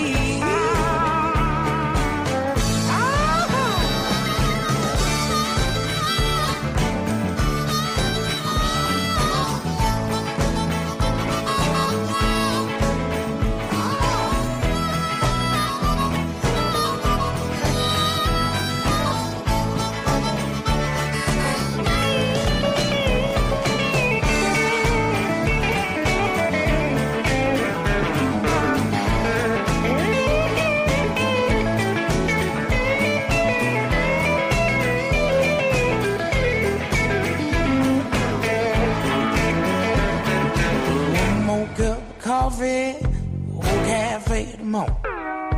Get my head together, ride my Cadillac back home. Getting tired of going crazy, heading home to Tennessee. I crawl on out of that river, or drown me in the sea. I gotta crawl on out of this river, or drown me in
Stations, this is your final time check. At the tone, the broadcast will begin in 30 seconds.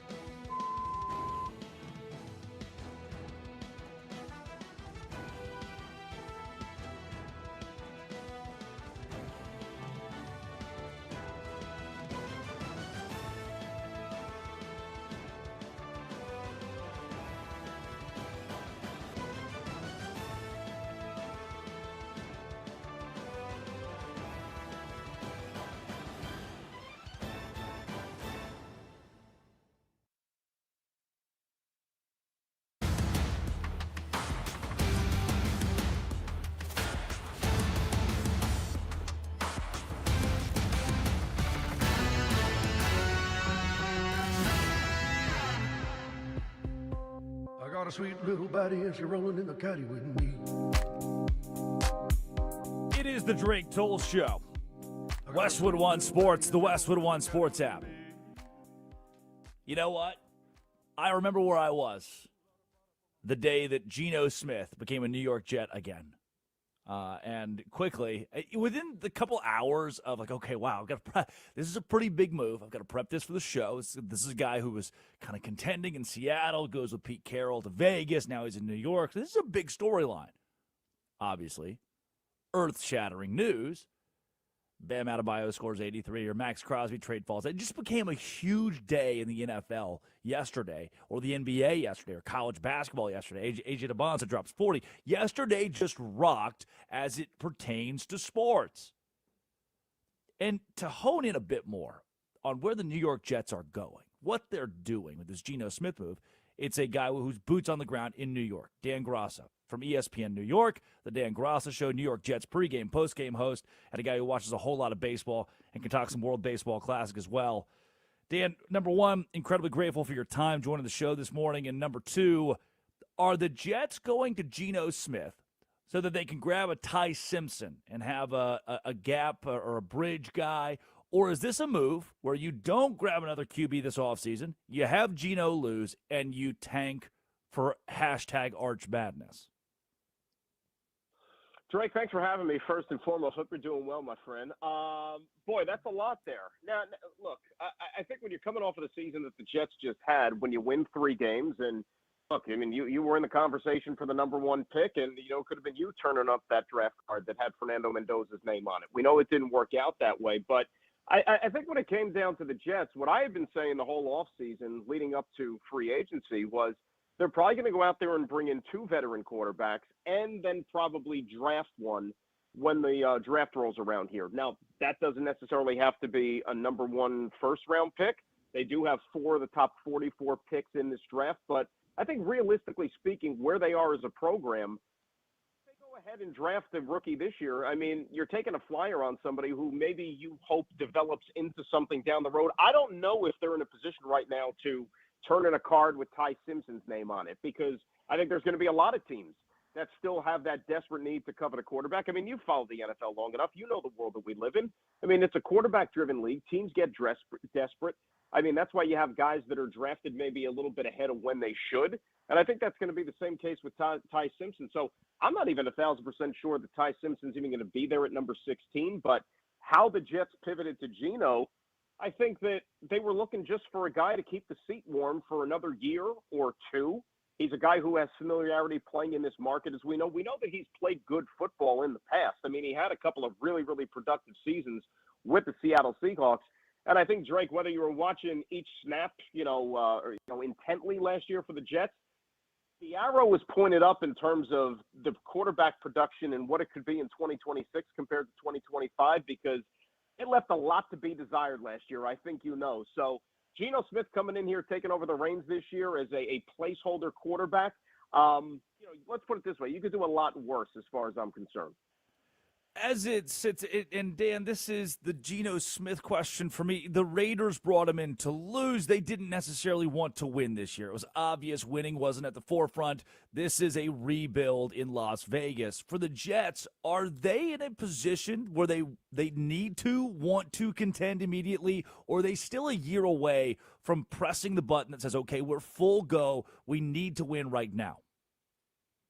Well, first of all, I don't know if the Raiders were intent to tank last year. I mean, why would Pete Carroll take a job at his age to be an embarrassment that's a in great the point, NFL? too. I It's a just great think it point. went off the. You know what I mean? Like, I just think it went Yeah. off the rails. I mean, he put together a coaching staff that wasn't very good. He ended up firing how many assistant coaches during the season? And ironically enough, two of his sons that he kept on staff were responsible for two of the weakest positions on the entire team, or underperforming positions on the entire team. But that's another story for another time. Look, the Jets are in a process here. Like you've seen what they've done in free agency over the last couple of days. They've spent a ton of money and mostly allocated their resources to the defensive side of the ball because defense was horrible last year. I mean, there's no other way to say it. I mean, think about going an entire season without intercepting a pass. That's never been done in the history of the sport until the Jets pulled it off this year. So they brought in a bunch of new guys that are maybe better fits for the system that Aaron Glenn wants to run, brought in a couple of guys that have familiarity with Aaron Glenn in particular, and Demario Davis, a guy who will now, ironically enough, be getting ready to start his third go-round as a member of the New York Jets, which is just kind of crazy. I think the Minka Fitzpatrick trade was a good one just in terms of leadership. Those are going to be two of your captains probably next year. So to answer your question, no, this probably still is not a playoff team in 2026, and they're going to try to win games, but I don't think that they're in a situation to where they have to, quote-unquote, tank this upcoming season to ensure themselves of getting the number one pick, because remember, they have 3 number one picks for the 2027 draft because of all the moves that Darren Muji and company made. So they're going to be in a position when the 27 draft rolls around to be able to give themselves flexibility to move up and down the draft board if need be to get that quarterback if the guy that they identify is sitting there for them. You know what I love about free agency and especially these first 48 hours is there will be a Denver Broncos fan who hears the name of a player for the first time ever that his favorite franchise has signed and think, wow, so glad we got him. That's a game changer. You'll read 2 articles online and be convinced the entire franchise is Super Bowl bound based on this one rogue signing. And that's what fan bases do, is what they're built for in the offseason, is to have hope. Do Jets fans have hope based on this week so far, or is there any hope left to have? Well, when you say hope, I mean, like I said, I think Jet fans are probably, given the way the 2025 went, they're probably a little bit realistic for 2026. And I think that the organization is operating that way too, right? I mean, they've already made significant changes to their coaching staff after year one of Aaron Glenn. I mean, he blew out almost half of his staff. He's got 2 brand new coordinators on the offensive and defensive side of the ball. Frank Reich is the new offensive coordinator. So he's essentially going to operate as the head coach of the offense. Aaron Glenn is going to call the plays on defense. That's what helped get him this job as the head coach when he was the defensive coordinator with the Lions. So, they didn't go on a wild and crazy spending spree. They didn't give Jalen Phillips the bag that Carolina did. They're not in on a guy like Trey Hendrickson, for example. They're not giving out like ridiculous contracts because they realize that this is still a process. Unless they shock the world, this is probably not going to be a playoff team in 2026. I think that they do have eyes on 2027, and it's going to be a continual kind of let's get the guys in here that we see fit, because there was a lot of things that needed fixing. I mean, you can imagine. And when you've gone through as many coaches and as many quarterbacks as they've had over the last few years, and, when you haven't made the playoffs in 15 years, there's a lot of things that certainly need to be done a little bit better. And that's what they're in the process of trying to do right now. Crossing over to the heart of the city, the New York Knicks.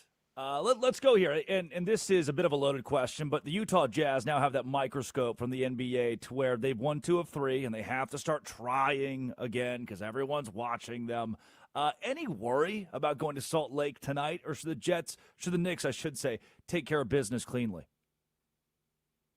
Well, if I'm not mistaken, I think the Knicks lost in Salt Lake City last year. And Utah wasn't exactly, anything close to resembling an NBA champion a season ago as well. So, yeah, I mean, when you say worry, the concern is, the Knicks have not looked good the last 2 games. I understand that the Lakers aren't a championship team this year, but they're still, the Lakers. You have Luka Doncic on the court anytime, and that could present a problem. The Clippers the other night had Kawhi Leonard, and they've been playing good basketball of late, even, moving on from James Harden. But the way the Knicks have played the last 2 games, they just played very sloppy. I mean, they've turned the ball over, Drake. I think it's up to 40 times the last two games, which is just unacceptable. You're not going to beat anybody in this. You're not going to beat a Utah Jazz team if you turn the ball over, 20 times a game. So there's a lot of things that they have to clean up here. But, if you want to say you're in the dog days of an NBA season when, you're less than 20 games out to the playoffs, maybe that's kind of taken over them a little bit here. I still think the biggest issue for the Knicks, like if you want to go big picture here, is what's going to happen inside that Eastern Conference and how are those top four going to play out? Because they're all breathing down each other's necks. The Pistons, they finally got back in the win column here, but they've hit a little bit of a funk. The Boston Celtics continue to be one of the best stories in basketball this year, and now you've got Jason Tatum a part of it. You've got Cleveland that's only a half game behind the Knicks, and the Knicks have not beaten the Detroit Pistons this year and have gotten annihilated in every time they've stepped on the floor against them. So I'm more curious to see how those top four slots are going to play out, because I think that's going to play a big factor once we get to the playoffs. Because as you know, Knicks decided to change coaches in the offseason, blow out Tom Thibodeau, bring in Mike Brown with the intent of one thing and one thing only, and that's to compete for a championship, not just to win a round, not even just to win two rounds.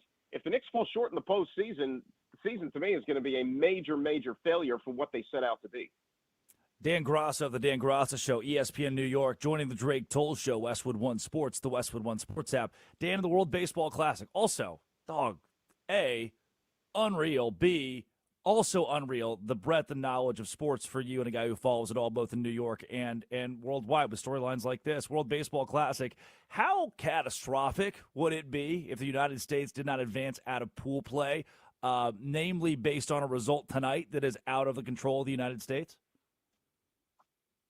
I don't know if catastrophic is the right word, but embarrassing, I think, would qualify, right? I think we're on the same page. And look, let me put this out there just so the world knows here. Like I've spoken about this many, many times. I have not exactly been a pom-pom carrying member of the World Baseball Classic fan club before this year. I think, look, it's nice, if you're a super baseball fan and you need something else to satisfy your palate before the real season starts, that's great. But my biggest fear has always been with injuries. And this is with any team. I don't want to see any team's season wrecked by a significant player going down to the WBC, because as a baseball fan, I want to watch the best players for 6 months over the Major League Baseball season. The Mets season in 2023 ended up getting sidetracked significantly with Edwin Diaz getting hurt during the World Baseball Classic. And it just was like a roller coaster effect after that. But I've gotten into it a little bit this time around, and I'm watching the game there last night, and the fact that, the United States came out and mailed it in, first of all, my fingers are crossed that nothing happened to Nolan McClain to start the game as somebody who grew up a Mets fan, right? I want to make sure that he makes it through safe and sound, and I know he didn't have his best performance, but, for them to go out there and play the way they did, number one, and last night then through the game you realize that, wait a second, all this clip resurfaces of Mark DeRosa saying that he thought that they were ready on to round two, and that he was essentially approaching last night's game as sort of like the equivalent of a preseason game where he's getting guys off to their feet. Harper's not in the lineup, Bregman's not in the lineup, and then that type of effort ensues to where you realize now, oh, by the way, they may not even make it out of the pool play. Let's put it this way: for people who are skeptical of the validity of this tournament, what happened last night and what could potentially happen tonight then with the Mexico-Italy game, that does not paint, the United States involvement in the best light possible if this thing goes sideways, if you know what I mean. Yeah, absolutely. Dan Graca of ESPN New York, the Dan Graca Show. Again, super grateful for your time early this morning and your perspective both on New York, the World Baseball Classic. Incredible stuff. Dre, appreciate you, man. Good luck with the show anytime, man. Thanks, boss. Again, Dan Graca. Look, that's the New York Jets are a year away, and that's just the right approach. Dan Graca's got the right approach to this. The New York Jets for this year, they're waiting on their 4 picks in the 44. This year, next year, both drafting. That the draft. That's their big. They're a year away. Go pick up in this draft class and the next draft class as much as you can get to bolster this team to compete in 2027. 2026 is not the year. I don't know if Aaron Glenn's the guy. This is me speaking, Drake Toll. I don't know if Aaron Glenn's the guy. But in 2027, the Jets will be that the runway is there for them to win. The runway is there for them to contend, to succeed. That's the goal. And the World Baseball Classic. with the whole world kind of rooting against you right now, there's a lot of people, seemingly, that aren't exactly happy with the United States, given and that there's always this distant, very distant air of politics that go into world competitions. Like, it's fun to be. You have rivals. You have national rivals that you like to beat, that you like to dominate in the Olympics, the Winter Olympics, the Summer Olympics, the World Baseball Classic, the World Cup. And there is a war going on, and that adds a different layer to the World Baseball Classic. You know, it adds a layer to the World Cup. It adds a layer to all of this. And the U.S., from a national pride standpoint, there's like a patriotism thing too when they win the gold medal in women's hockey and men's hockey. Yeah, that same target is right there for you in baseball. And now your manager says that he thought you could lose and it wouldn't hurt you? Oh no, that's not good.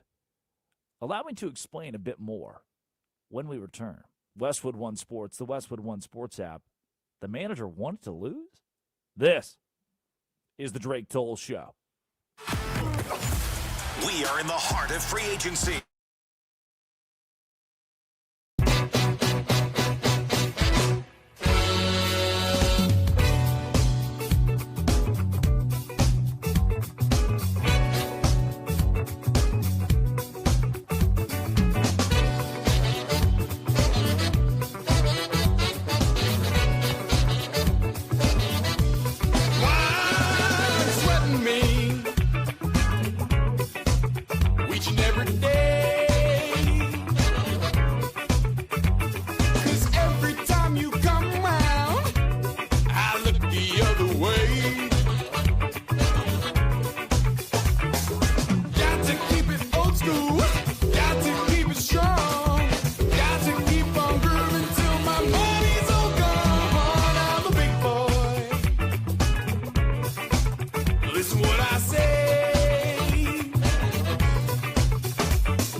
Ey, Titi me preguntó si tengo muchas novias. Muchas novias, hoy tengo a una, mañana a otra, ey. Pero no hay boda. Titi me preguntó si tengo muchas novias. Muchas novias, hoy tengo a una, mañana a otra. Me las voy a llevar a todas pa' un VIP, ey. Saluden a Titi, vamos a tirarnos un selfie. Here's the problem. Ey, que sonrían las que ya les metí en All them kids running around listening to stuff like that. It's gonna rot their brain. That ain't in English. That's my problem with it. I can't even understand it. See, when I was a kid, we had a halftime show with Clint Black, Travis Tritt.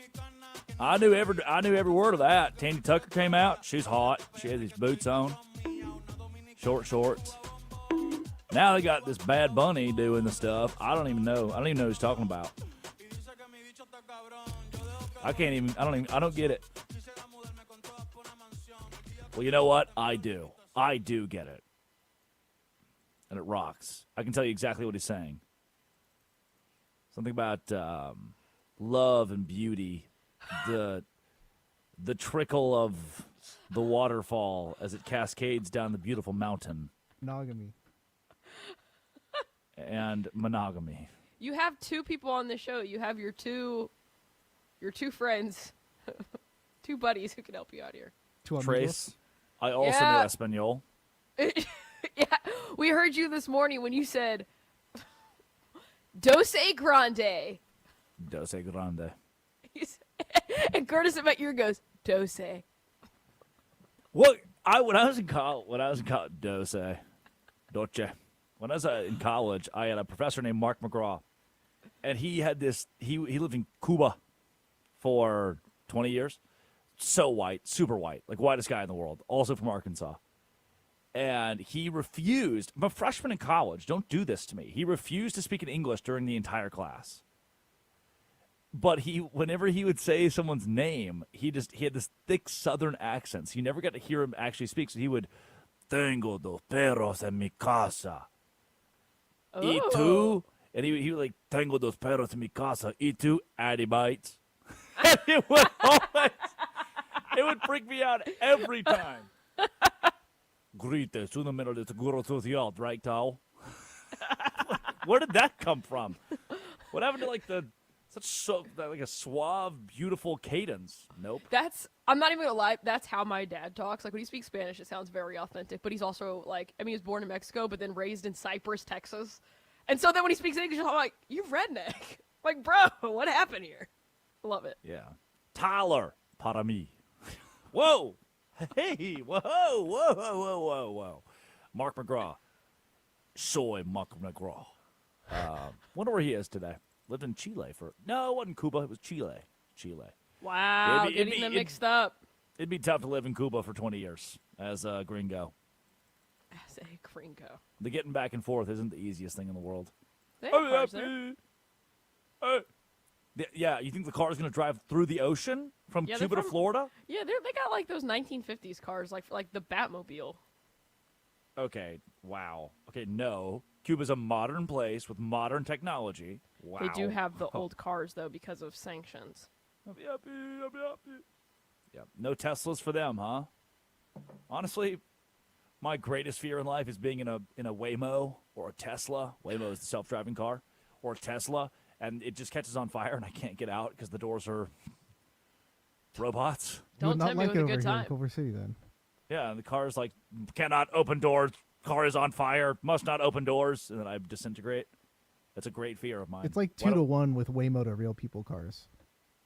There are more Waymos now? It's Waymo, yeah.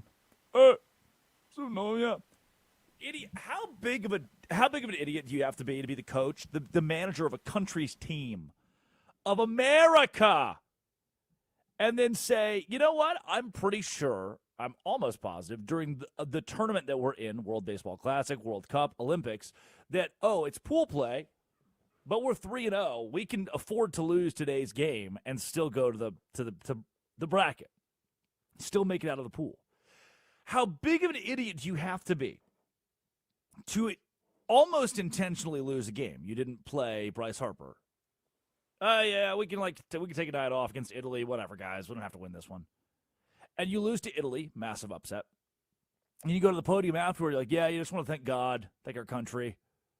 I mean, like, we're already locked into the bracket. We're already going to the quarterfinals. So, I mean, we just thought we could take it easy tonight. Only to be informed that, hey, Mr. Manager, Mark DeRosa, did you know that you actually haven't clinched a spot? And Mark says, you're telling me this for the first time. Blue Jean, baby. You're telling me this for the first time. I did not know this. She was a wonderful baseball team. And Mark DeRosa is learning in real time from the reporters that he actually needed the light in his life just ends. It exits his eyes as he realizes, oh, it might be over. Because he just didn't calculate this correctly. Here's what Mark DeRosa had to say about the debacle.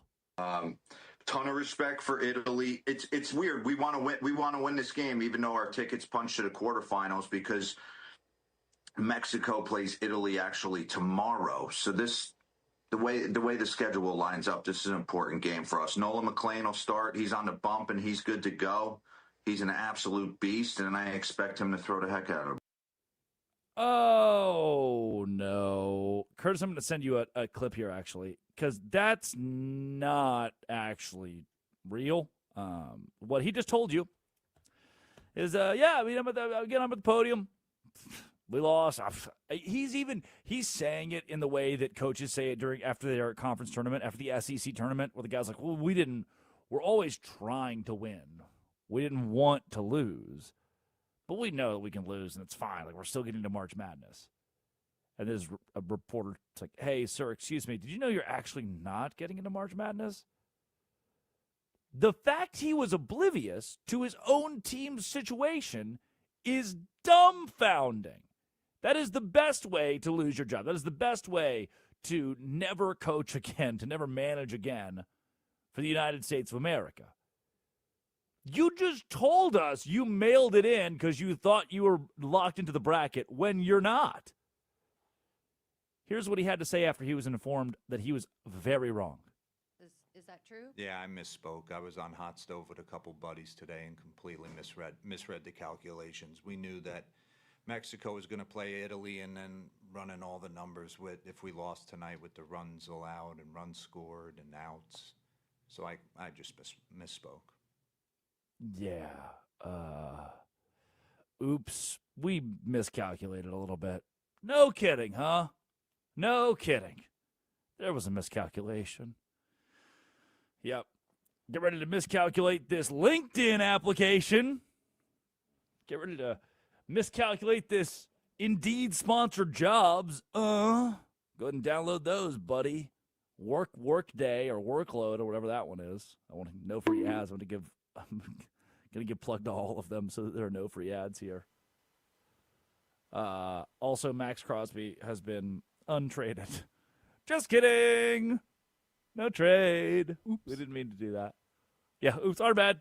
There's a miscalculation. There was a miscalculation. Like oops. Yeah, oops. My bad. Jerry Jones. What was the word? What did he say? Maturing. He's maturing. All right, Jerry. What the hell's our Wednesday game now? Who am I? Grady Bates. Roll the music. Stupid music, man. Pigeons on holiday. That's the only reason why. It's pigeons on holiday. Alrighty, so I'm going to describe a person. You have to guess who I am. You ready? Number one. Can we turn it down a little bit, Kirch? I like it like this, but whatever. Okay, that's fine. This person was an American professional baseball player, first baseman, who played 17 seasons for the Yankees. His nickname, the Iron Horse.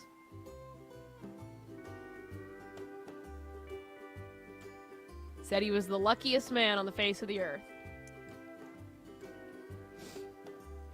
Curtis? I don't know. Wow. Bad Bunny? Our affiliates in New York are going to be devastated. Who is it, Drake? Lou Gehrig. Yeah, did you look it up? Nope. Oh, yeah, it is Lou Gehrig. Good point. Woo, Drake. I was trying to figure out if I like this game or not. Lou He has a Gehrig. disease. It's He easy. did have a disease. Well, his name was Luke. He was determined to get it. Like, it was inevitable. They named him after the disease, Curtis. Yeah. Oh, my bad. How bad? You know you're going to die when the doctor walks in and is like, we're actually naming this disease after you. You go ahead and mail that one in. You go ahead and kiss your family.